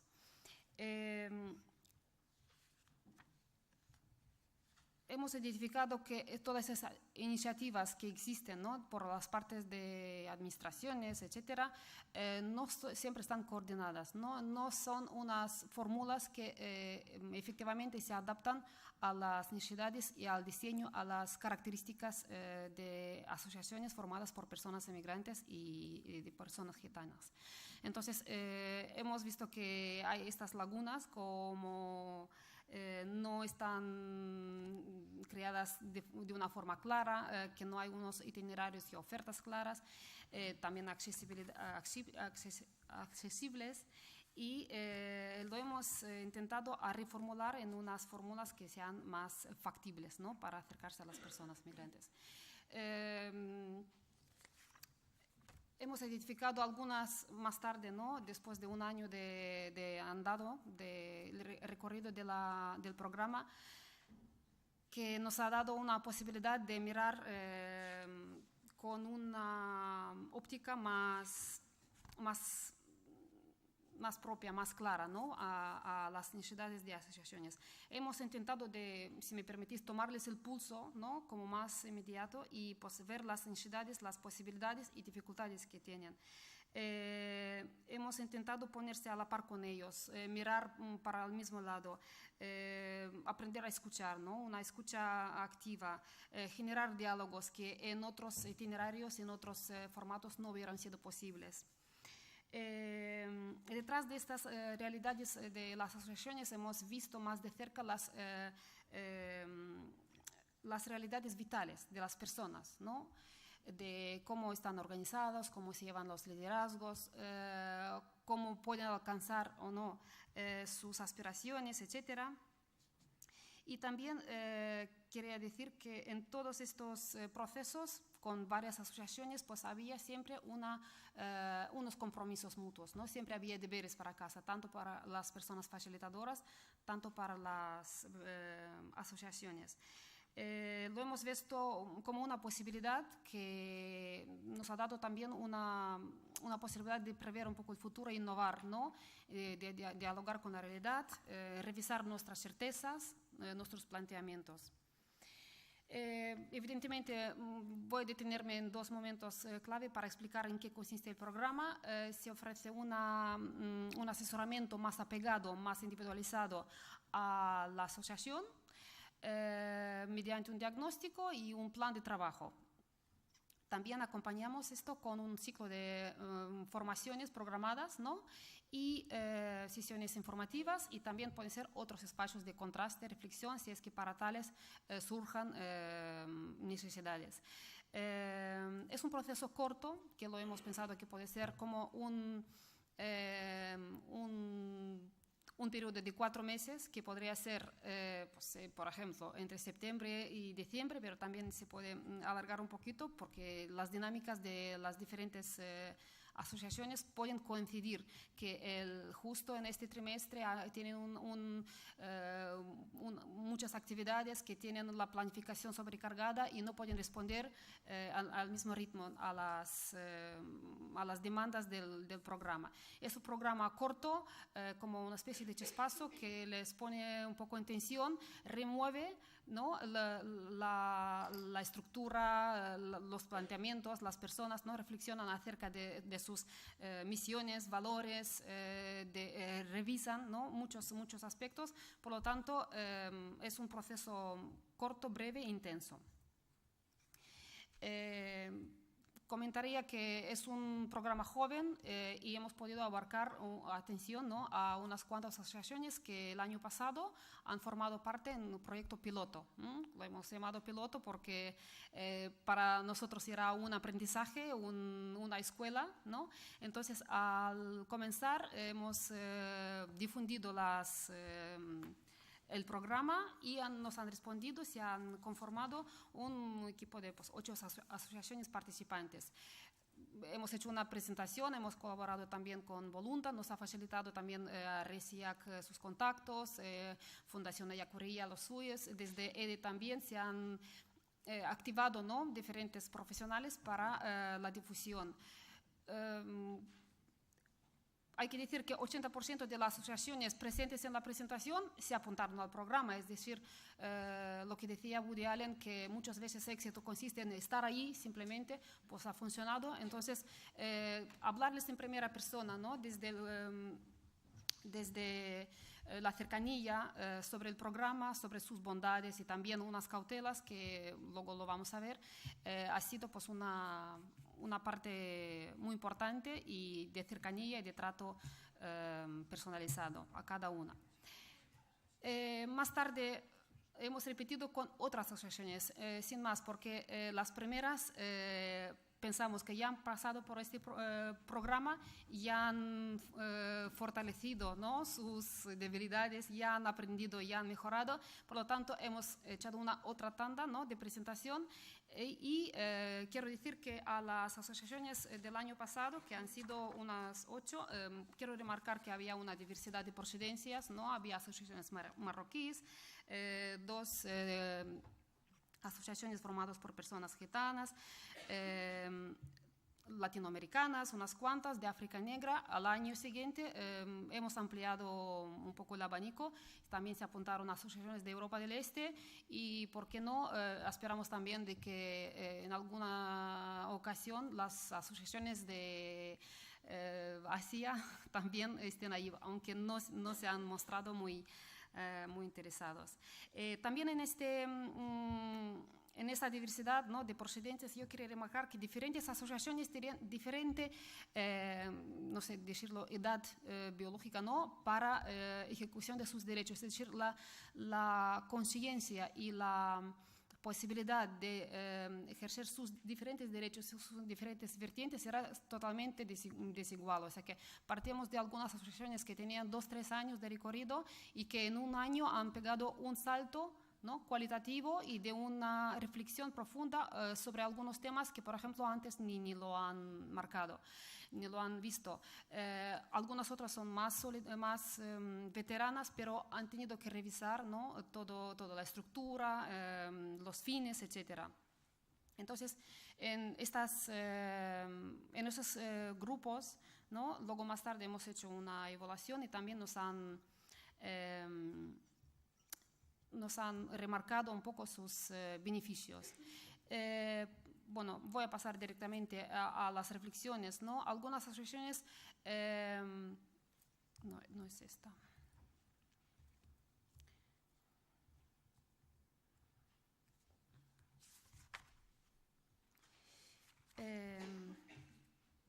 Voy a pasar a esta, sí.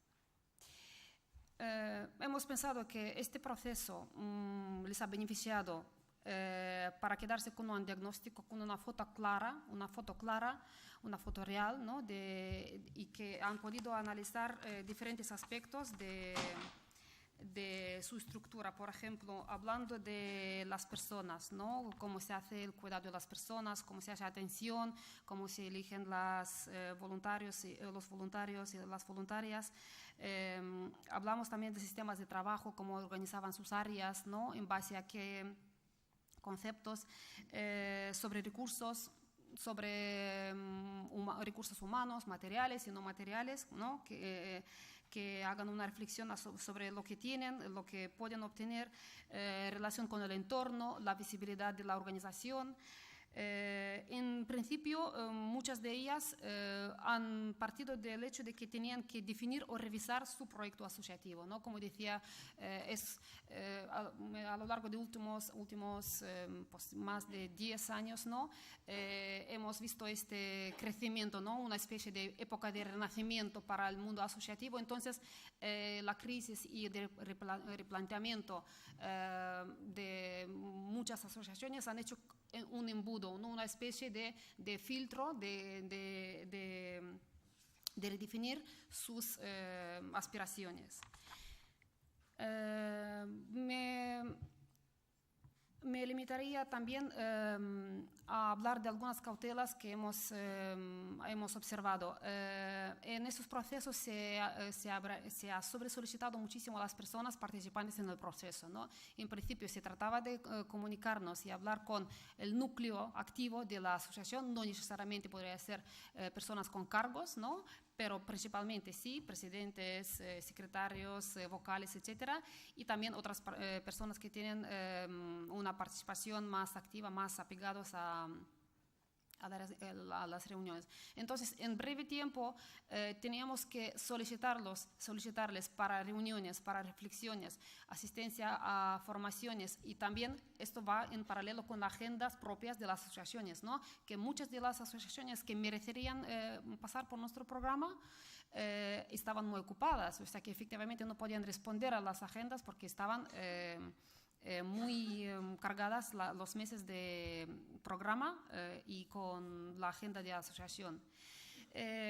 También hemos visto que el programa podía hacer un efecto un poco chispazo, ¿no? Es como un efecto de coaching, ¿no?, entrar en la asociación, y cuando al retirarse, que la asociación y sus actividades que no caigan, bueno, ya que estamos en País Vasco, me gustan las alegorías gastronómicas, que no se caigan como un soufflé, porque muchas veces pasa esto, ¿no? Entramos como unas personas facilitadoras, agentes con una vista externa, y que al remover dentro, pues podemos dejar ahí quién sabe qué. Entonces, al terminar el proceso, les dejamos el plan de trabajo, el diagnóstico que lo han hecho ellos mismos, y que eso se sirvan de su Biblia, ¿no?, de lecturas y un recordatorio día a día para sus tareas, sus quehaceres, y para que el deseo de seguir, ¿no?, con el trabajo iniciado, que salga de la misma asociación. Entonces, la asociación misma tiene que buscar este impulso, entendemos nosotros. Y también algunos hemos visto que el equilibrio entre lo teórico y práctico no ha sido bastante afinado porque a las asociaciones les hacía falta tiempo y recorrido para lo aprendido, lo adquirido, incorporarlo en su dinámica y luego ver los resultados. Entonces, uno de los resultados que hemos pedido desde los planes de trabajo es que elijan, prioricen, ¿no?, del diagnóstico unas cuestiones y áreas de mejora que sí que tienen mayor importancia o urgencia, ¿no? Por ejemplo, y que estas áreas de trabajo que sean fáciles de realizar a corto o medio plazo, que sean fáciles de evaluar. También hemos pensado que una mirada externa les serviría pues, de remover algunos temas que internamente no se ven. Por ejemplo, uno de los temas, pues, el funcionamiento de la junta directiva, ¿no? Y cuáles son los liderazgos reales, cuáles son los procesos latentes, ¿no?, que pasan aparentemente, ¿no? Aparentemente pasan unas cosas y internamente puede que haya otros. Y otro cuestionamiento muy delicado ha sido hasta qué punto el facilitador tiene que entrar en la decisión de la junta o del proyecto asociativo en cuanto al elemento identitario. Entonces, hay algunos temas muy delicados que hemos tenido la cautela de no tocar, sino que ser más bien compañeros, facilitadores y de unas personas que desde lo horizontal hemos podido un poco remover las reflexiones. Aquí pues podéis ver algunos temas que hemos propuesto como temas de formación y que realmente se han reflejado como necesidad desde los diagnósticos, ¿no? Como decía, hay muchísima oferta, ¿no? Muchísima oferta formativa, talleres, todo tipo de cursos, etcétera, pero por algunas razones pues no alcanzan. Este periodo ofrecía, por ejemplo, esta oferta formativa y que hemos visto que algunos con sus más y menos pues han tenido bastantes intereses. Si no me he perdido nada, me gustaría también comentar algunos beneficios, ¿no?, que las asociaciones manifestaron como experiencias vividas, ¿no? Al terminar la fase piloto, asociaciones o las personas que han pasado por ahí pues nos han dicho que simplemente por participar, por estar ahí y reflexionar y entrar en contacto con otras asociaciones, se aprende a conocer normas y deberes por formar parte de la asociación. O sea que simplemente una cosa como esta significa, ¿no?, estar en los entornos, en los procesos que te permiten solamente emanciparse, empoderarse, conocer y crecer como persona, como ciudadano y como miembro de esta asociación también. Les ha parecido pues, muy importante la visión de una persona de fuera, no tanto de dentro. Algunos pues les han servido solamente recopilar la información, ¿no?, hacer una retrospectiva, hacer como un currículum, ¿no?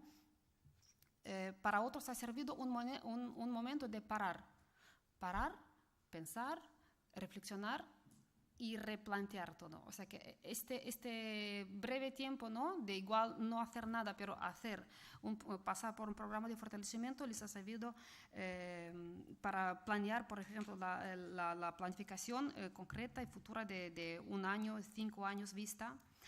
Han adquirido nuevas miradas sobre lo conocido, algunas cosas que han servido para enriquecimiento personal y profesional también.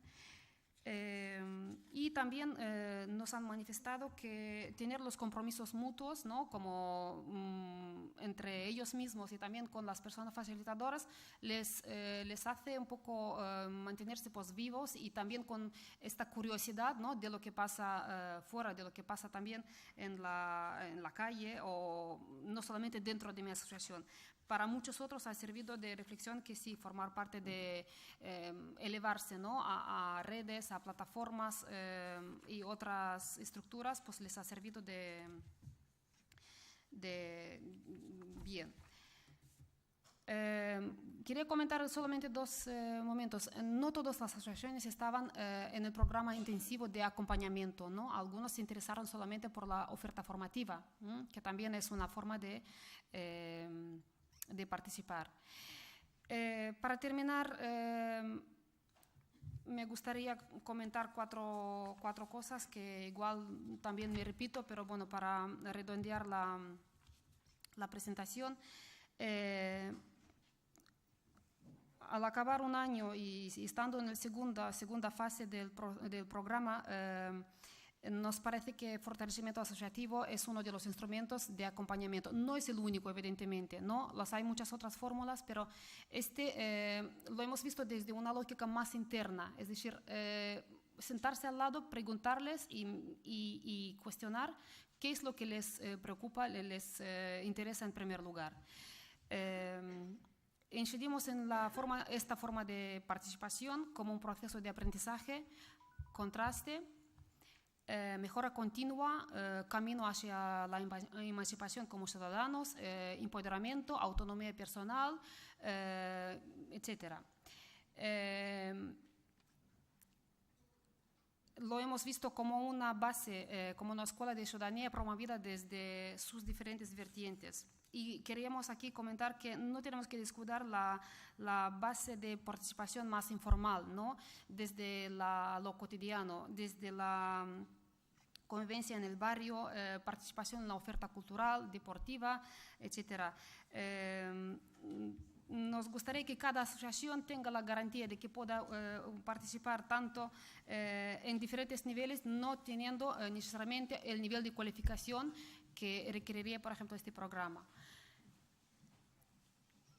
Y como tratándose de las personas, de las formaciones de personas emigrantes y también personas gitanas, evidentemente estamos hablando de unas asociaciones que en primer lugar o bastantes veces, ¿no?, buscan el elemento identitario, ¿no? Pues al momento de manifestar, de cubrir, ¿no?, las reivindicaciones identitarias, colectivas e individuales, tiendan a ejercicio de la ciudadanía, ¿no?, y que se suman a otras corrientes como lucha por igualdad de oportunidades, por trabajar en temas de medio ambiente, ¿por qué no en temas lingüísticos, etcétera, etcétera? Hay muchísimas otras corrientes, muchísimas otros nichos, ¿no?, donde la asociación, una vez adquirida esta seguridad, ¿no?, y las reivindicaciones identitarias, pueda participar en otros flujos.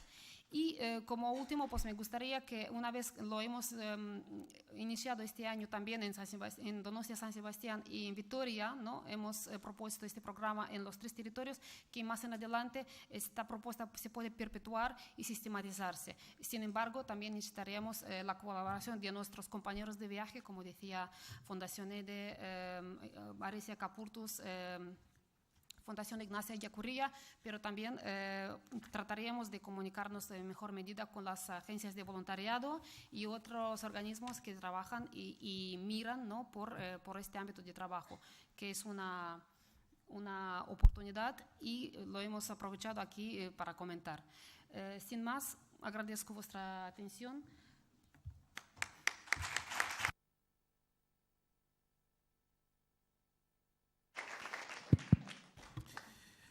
Bueno, vamos a abrir un pequeño turno de preguntas antes del cierre, que además tenemos la posibilidad de que ese cierre lo lleve a cabo el consejero.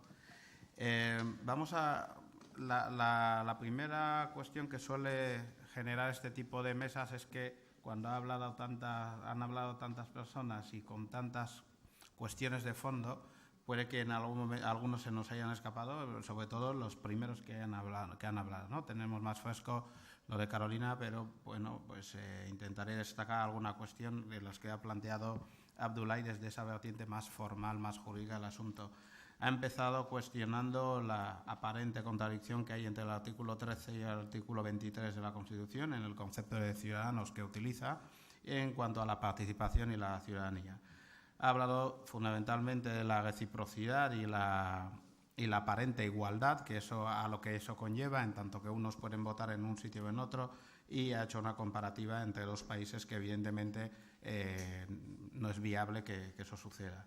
Al mismo tiempo ha hablado de que tenemos un sistema en el que, hablando de ciudadanía y de participación, tenemos un sistema que legalmente ha hecho una separación del derecho y su propio ejercicio, por lo tanto lo vacía de contenido.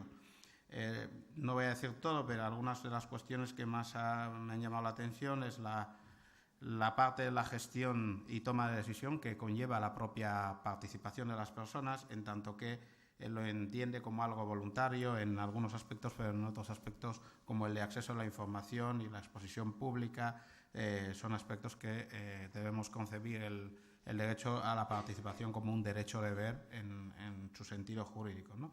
Al mismo tiempo dice que no tiene que ser excluyente esa participación y se preguntaba algunas cuestiones. Yo creo que además ha dicho que él iba a ser ciertamente provocador y en algunos aspectos sí lo ha planteado. Dice que la Administración, en gran medida, en algunos aspectos, busca esos interlocutores, esos liderazgos internos, esas personas representantes de las organizaciones que responden a sus inquietudes, pero no tanto a las inquietudes de la propia comunidad o de ellos mismos. Al mismo tiempo, valora positivamente la vía inclusiva, pero se hace preguntas como ¿cómo voy a ejercer algo que no tengo? Si no tengo el derecho, ¿cómo lo puedo ejercer? Establece diferencias entre el ejercicio de las personas de un nivel comunitario y del régimen general y propone llegar a unas garantías jurídicas que garanticen la no discriminación, el ser uno más para el ejercicio de la ciudadanía y eso hacerlo dentro de un marco de un ciudadano más en el barrio y participación en la vida pública, ¿no? Distingue esos dos espacios. Bueno, tendrá derecho a réplica por si me he olvidado algo o he dicho algo que no he dicho. Vale, en cuanto a Diana, así de resumido, se ha empezado cuestionando el propio concepto de ciudadanía y de participación en el marco de que estos conceptos ya están enmarcados dentro de un modelo hegemónico concreto. Por lo tanto, habría que empezar cuestionando eso.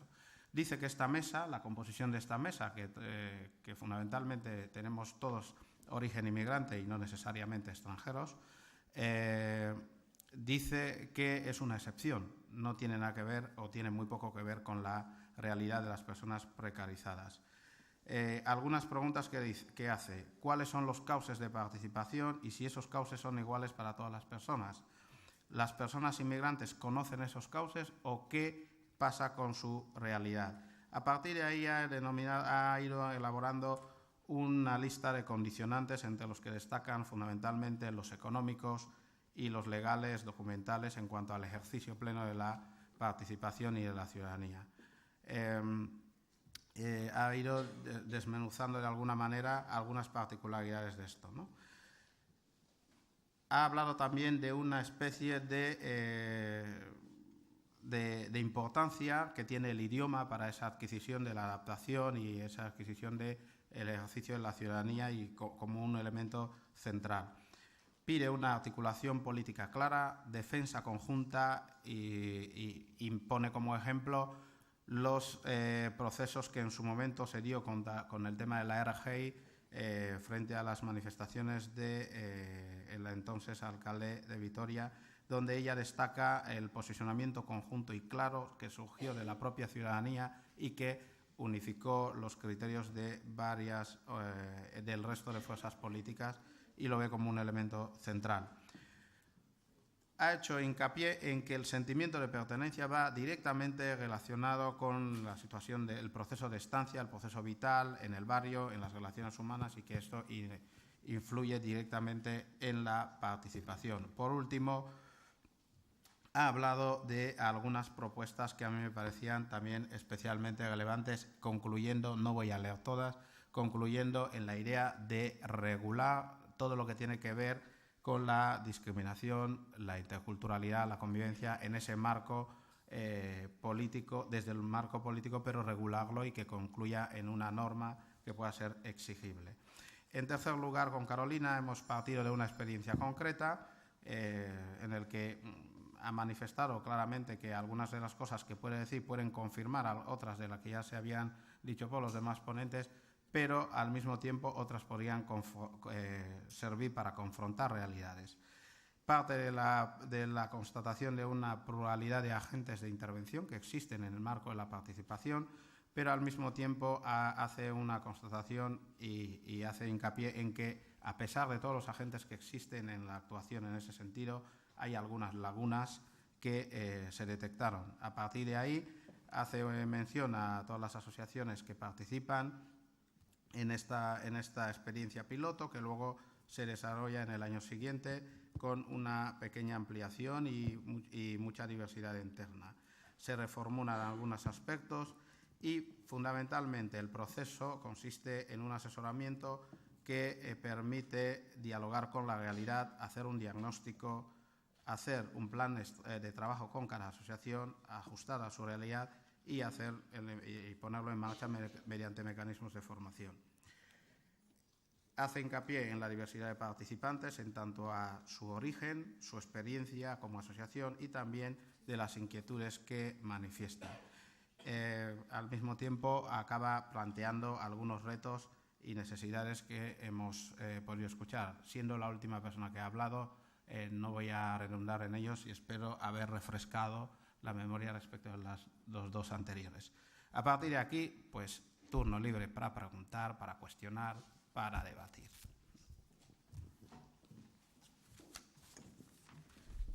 Hola, buenos días. Primero que todo, felicitarles por vuestras intervenciones, las cuales me han parecido sumamente interesantes. Mi participación va encaminada a expresar que, teniendo en cuenta que el colectivo de personas inmigrantes es heterogéneo, resulta imprescindible visibilizar la presencia de las personas con diversidad funcional manifiesta. En este caso es necesario tener en cuenta hablar de una educación inclusiva, en la que se cuente el tema de la accesibilidad y la formación del profesorado en relación a ello. Para que las personas con diversidad funcional manifiesta no sigan siendo las más pobres dentro de las pobres, en el ámbito laboral se debe tener en cuenta los ajustes razonables. En relación a las mujeres, considero necesario que se lleven a cabo políticas públicas para luchar contra la discriminación múltiple, basada en el género, la diversidad funcional manifiesta, la raza, la etnia y otros factores que siguen persistiendo en ello. Todos estos factores considero que es imprescindible que se tenga en cuenta la diversidad funcional manifiesta en todos los aspectos de la vida, ya que nunca debemos olvidar un aspecto que es la vulnerabilidad del cuerpo humano. Gracias. ¿Más preguntas? Sí, bueno, soy Claudia, técnica de inmigración del Ayuntamiento de Bilbao y bueno, en relación con el tema de la participación, sí que me gustaría un poco trasladar que, a pesar de que existen, ¿no?, procesos abiertos para participación activa ciudadana y que se dirigen específicamente a colectivos migrados, pues hay muchas dificultades, ¿no?, para trasladar la información, para la convocatoria. Entonces, bueno, a veces la reflexión es si estamos utilizando de forma adecuada todos estos los canales que tenemos, ¿no? Y en estos canales pues están en el centro las asociaciones, pero a veces me planteo si no tenemos un modelo asociativo migrante excesivamente atomizado, que en ocasiones no representa, o bueno, es difícil, ¿no? Y en este sentido sí que creo, como estamos hablando de retos, que quizás el reto es apostar por un modelo asociativo realmente más intercultural, en el sentido de que las personas, más allá de su origen, su procedencia, se vayan integrando en los procesos asociativos normalizados. Y creo que las asociaciones vecinales de los barrios, bueno, pues pueden ser un buen espacio, ¿no?, donde empezar a trabajar, sin dejar de lado, por supuesto, otro tipo de asociaciones que se muevan más en contextos identitarios, ¿no?, que también me parece interesante. Y luego ya, finalmente, sí que me parece interesante seguir trabajando en coordinación de iniciativas institucionales y asociativas en el marco de de procesos de fortalecimiento asociativo.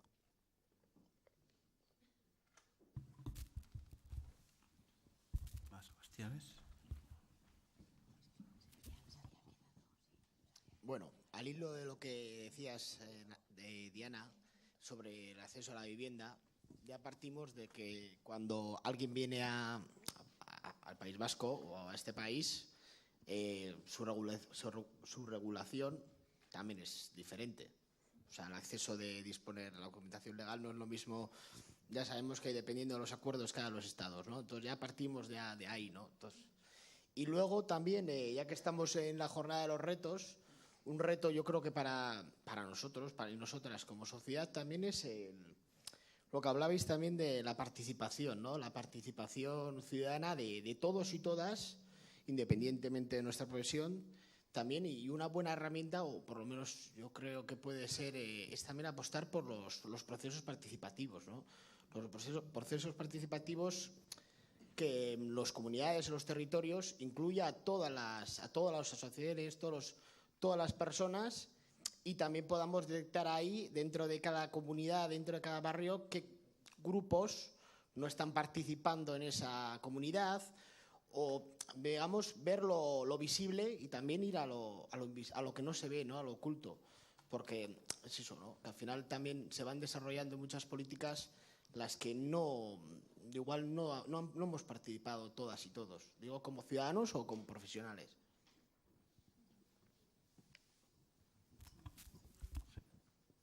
Sí, bueno, en cuanto a lo que comentabas de la vivienda, efectivamente, yo creo que hay una serie de condicionantes y por ejemplo, partiendo del servicio, digamos, de viviendas de Etxebide, por ejemplo, las personas en situación administrativa irregular no están dentro de este ámbito.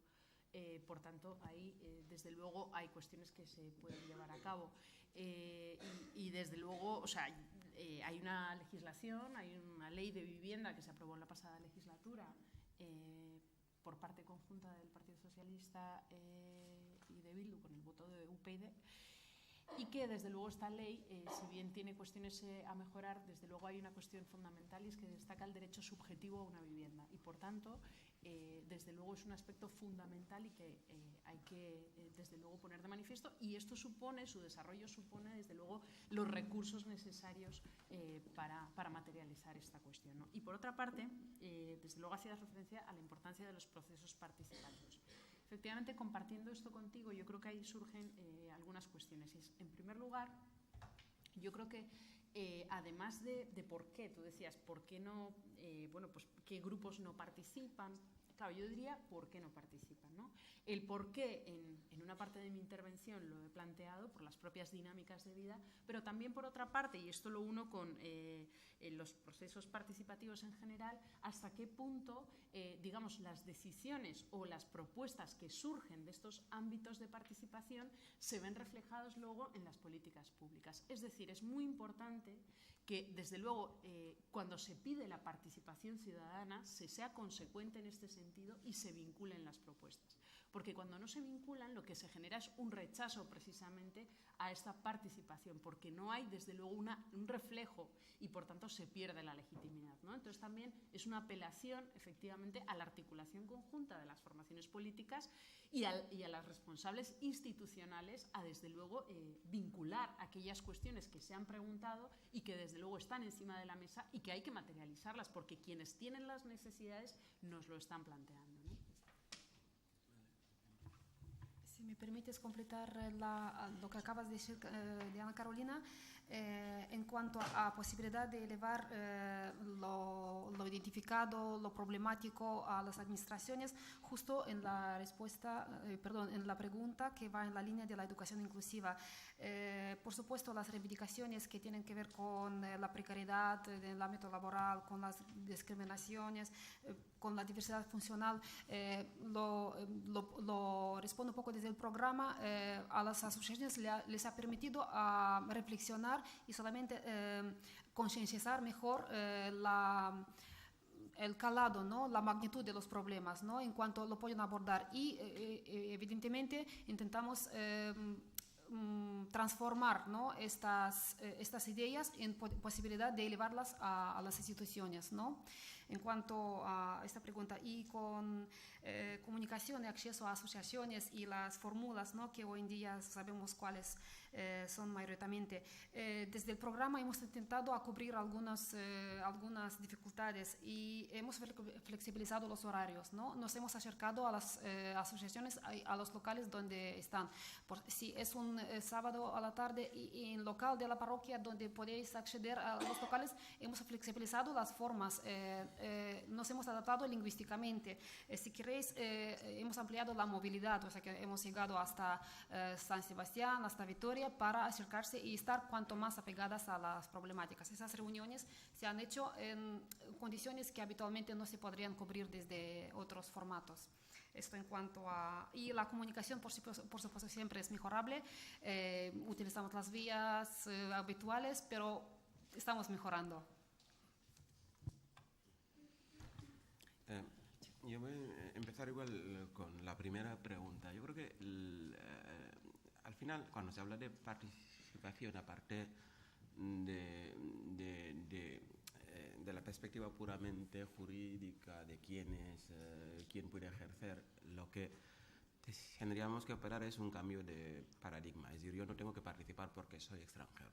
Es decir, soy una persona, padre de familia, un trabajador, con derechos, es decir, un vecino. Es decir, a partir de esa forma, dentro de los vecinos, dentro de los trabajadores, dentro de las personas con algún tipo de discapacidad, es decir, soy una persona más. Lo único es que tenemos que procurar que la variable o ese hecho diferencial se pueda tomar en cuenta. Es decir, lo que hay que procurar es la participación pensada exclusivamente desde la perspectiva de que las personas extranjeras participen, hacen que no veamos que en ese colectivo inmigrante, que parece que todo es homogéneo, está la mujer inmigrante. Dentro de esas mujeres inmigrantes están las que están en el servicio doméstico, dentro de esas están las madres solteras con menores a cargo. Es decir, vemos el conjunto, pero lo que no vemos es el problema en toda su entidad. Y eso es solo ver la parte visible del iceberg, ¿no? Y a partir de ahí todo el resto se puede matizar. Yo, en la atomización del asociacionismo extranjero, es decir, a mí no me parece fundamentalmente un problema. Es decir, me parece que si tres quieren juntarse y formar una asociación porque les gusta tomar el té con menta, me parece bien. Es decir, lo único no es el problema de la administración, porque realmente si parece que ahí está un foco de integración o de participación, yo creo que perdemos la perspectiva. Porque lo que hay que trabajar es en una sociedad homogeneizada, en las que las puertas de entrada sean las mismas. Luego yo puedo entrar y querer ir al baño, el otro quiere ir al salón, y otro quiere ir a la habitación, y otro quiere ir a la habitación a colgar su ropa, otro a meterse en la cama.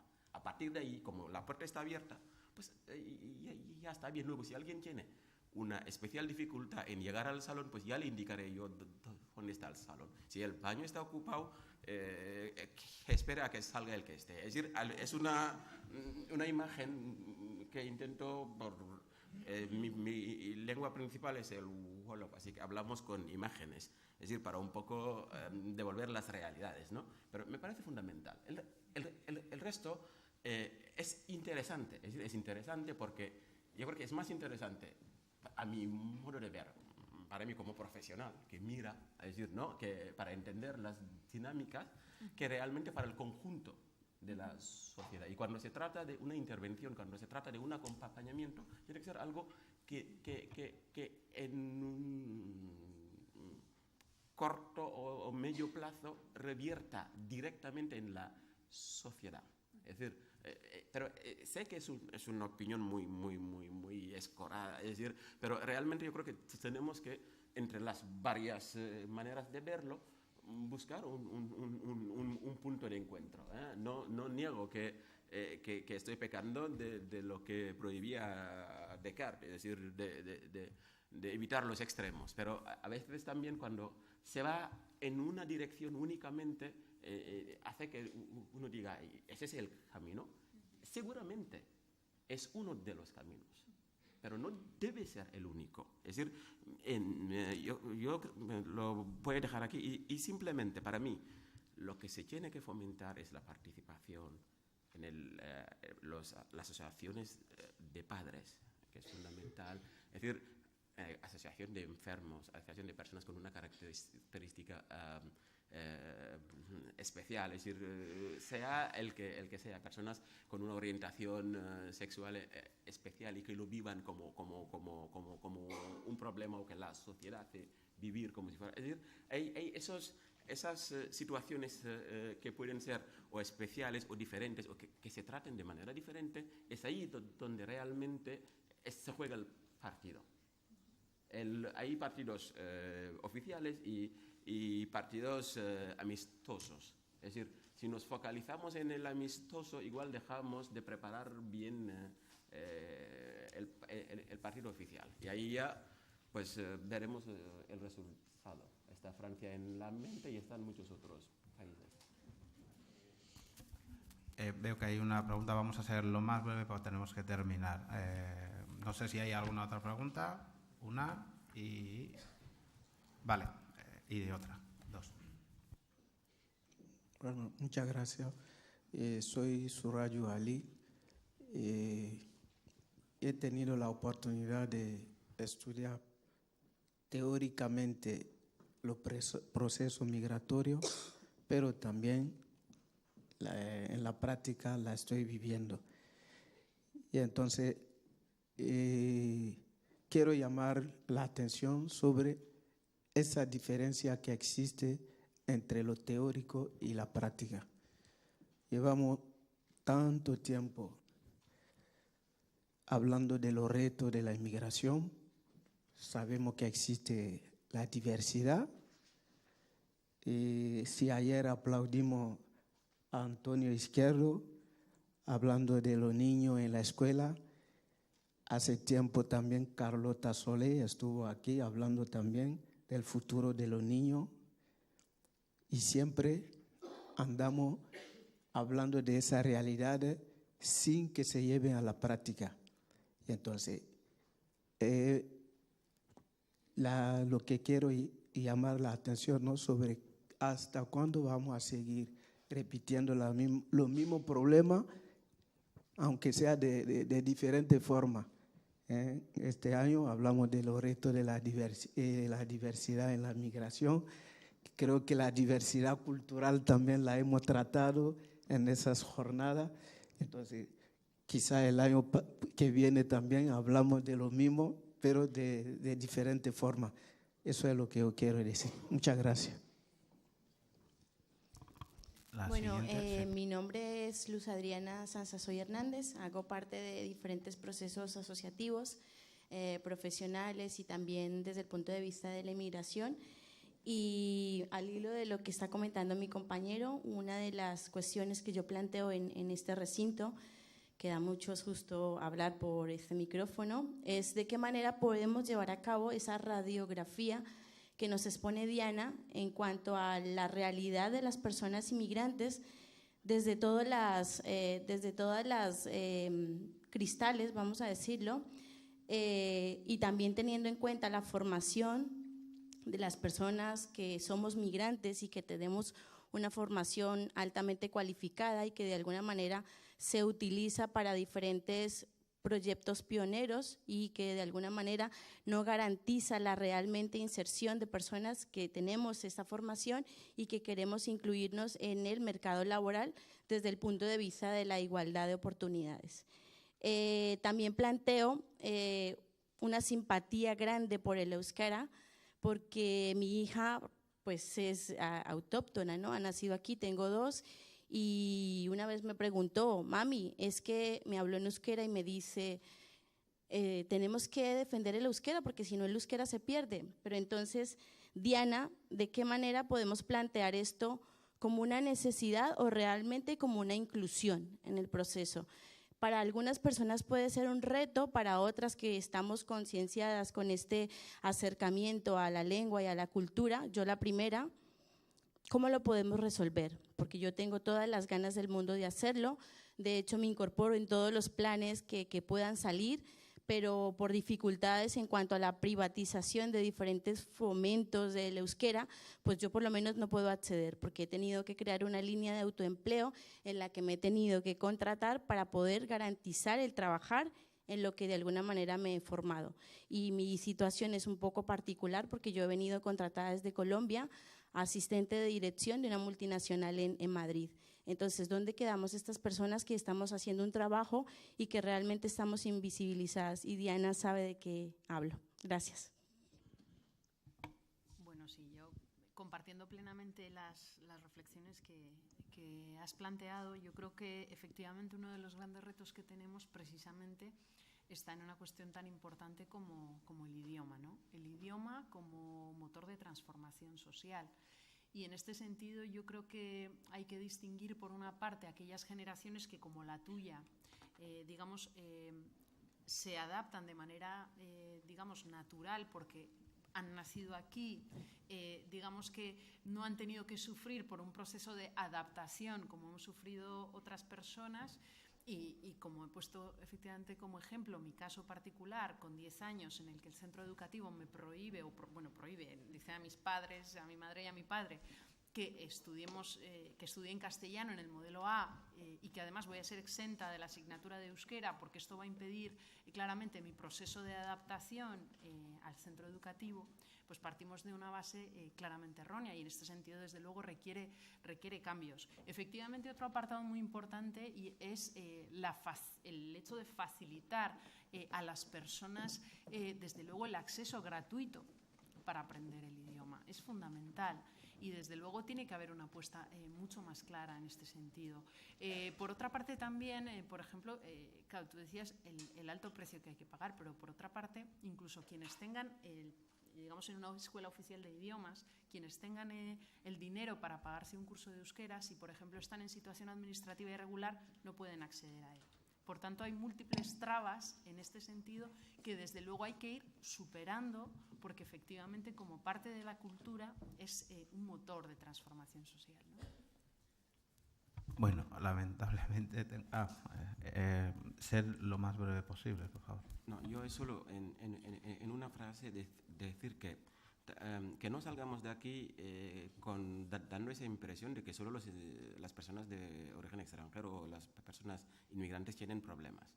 Es decir, todos tienen problemas de acceso al trabajo, mucha gente que viene de otras comunidades que también son españolas tienen problemas con el euskera, es decir, hay gente que por su edad o por no pudieron estudiar el euskera, por la persecución que hubo, es decir, hay muchas situaciones en las que realmente no debemos verlas como una especificidad de la población inmigrante. Tiene que haber soluciones transversales, es decir, para que podamos entrar ahí.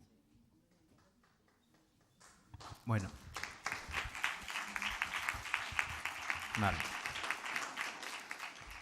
Bueno, antes de finalizar, un breve comentario hacia el planteamiento de Ali, que ha quedado sin responder.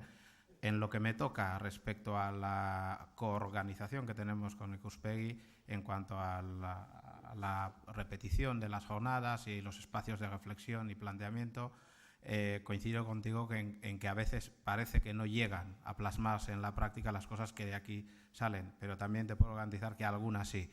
Eso por un lado. Por otra parte, creo que incluso si no llegaran, creo que sigue siendo necesario reflexionar, aunque sea para no olvidar qué es lo que tenemos que hacer. En ese sentido, yo creo que hay que intentar que se materialicen las cosas, pero sobre todo también hay que pararse en algún momento para pensar sobre lo que se está haciendo y cómo se está haciendo y plantearnos a todos, desde la autocrítica, qué es lo que hacemos bien y qué es lo que podemos mejorar. Lo digo estrictamente desde el punto de vista de los que coorganizan esto.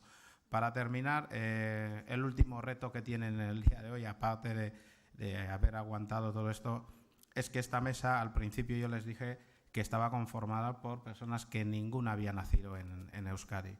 Tenemos Senegal, Colombia, Moldavia y la isla de Bioko, al que pertenezco, ¿no? en origen.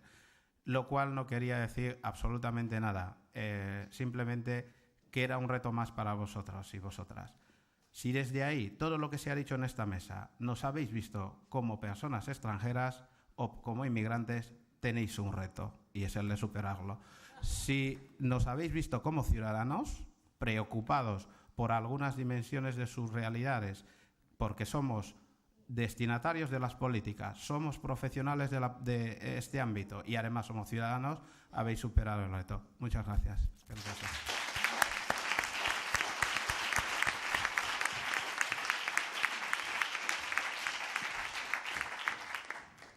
Bueno, damos paso al cierre.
Mi esker, zuzendari jauna ere, hemen gurekin egoteagatik eta esan bezala itxiera ekitaldi laburra egingo dugu eta horretarako sailburuak hitz batzuk izango ditu. Bai.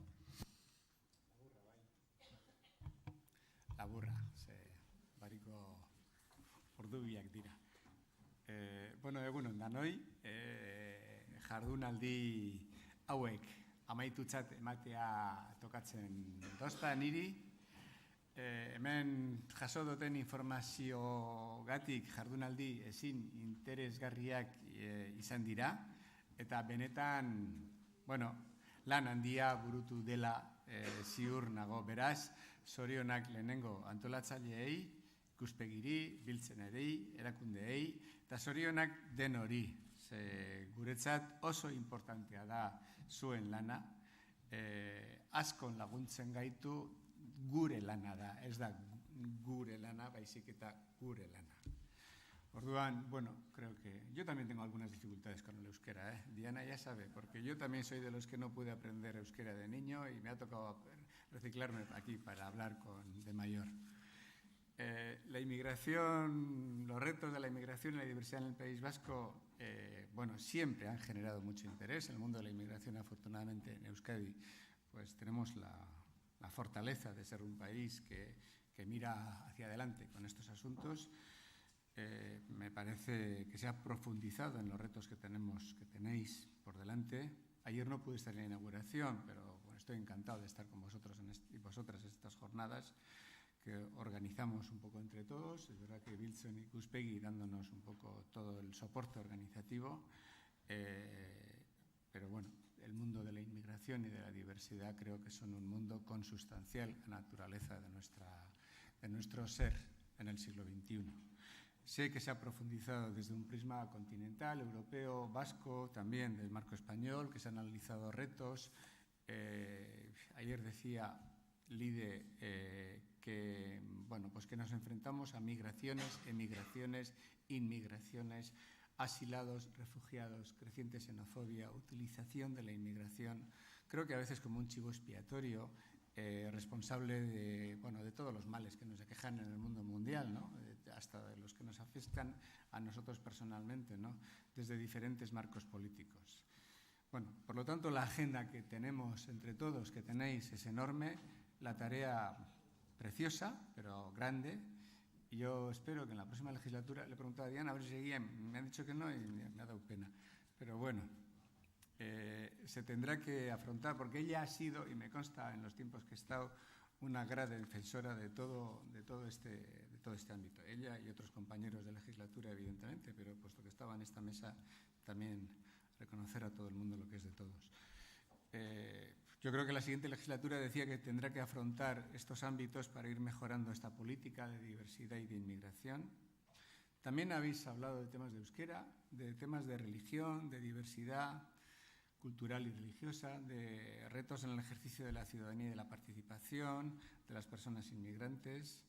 Me gustaría terminar pues, agradeciendo pues, a las personas que con grandes conocimientos, no solo de sentimientos, sino también de conocimiento, pues como Antonio Izquierdo, Elena Sánchez, Xavier Ayerdi, Agustín Unzurunzaga, Andrea Ruiz de Baizola, pues que sois capaces de identificarnos a todos nosotros ámbitos que requieren nuestra atención y el mimo institucional debido, ¿no?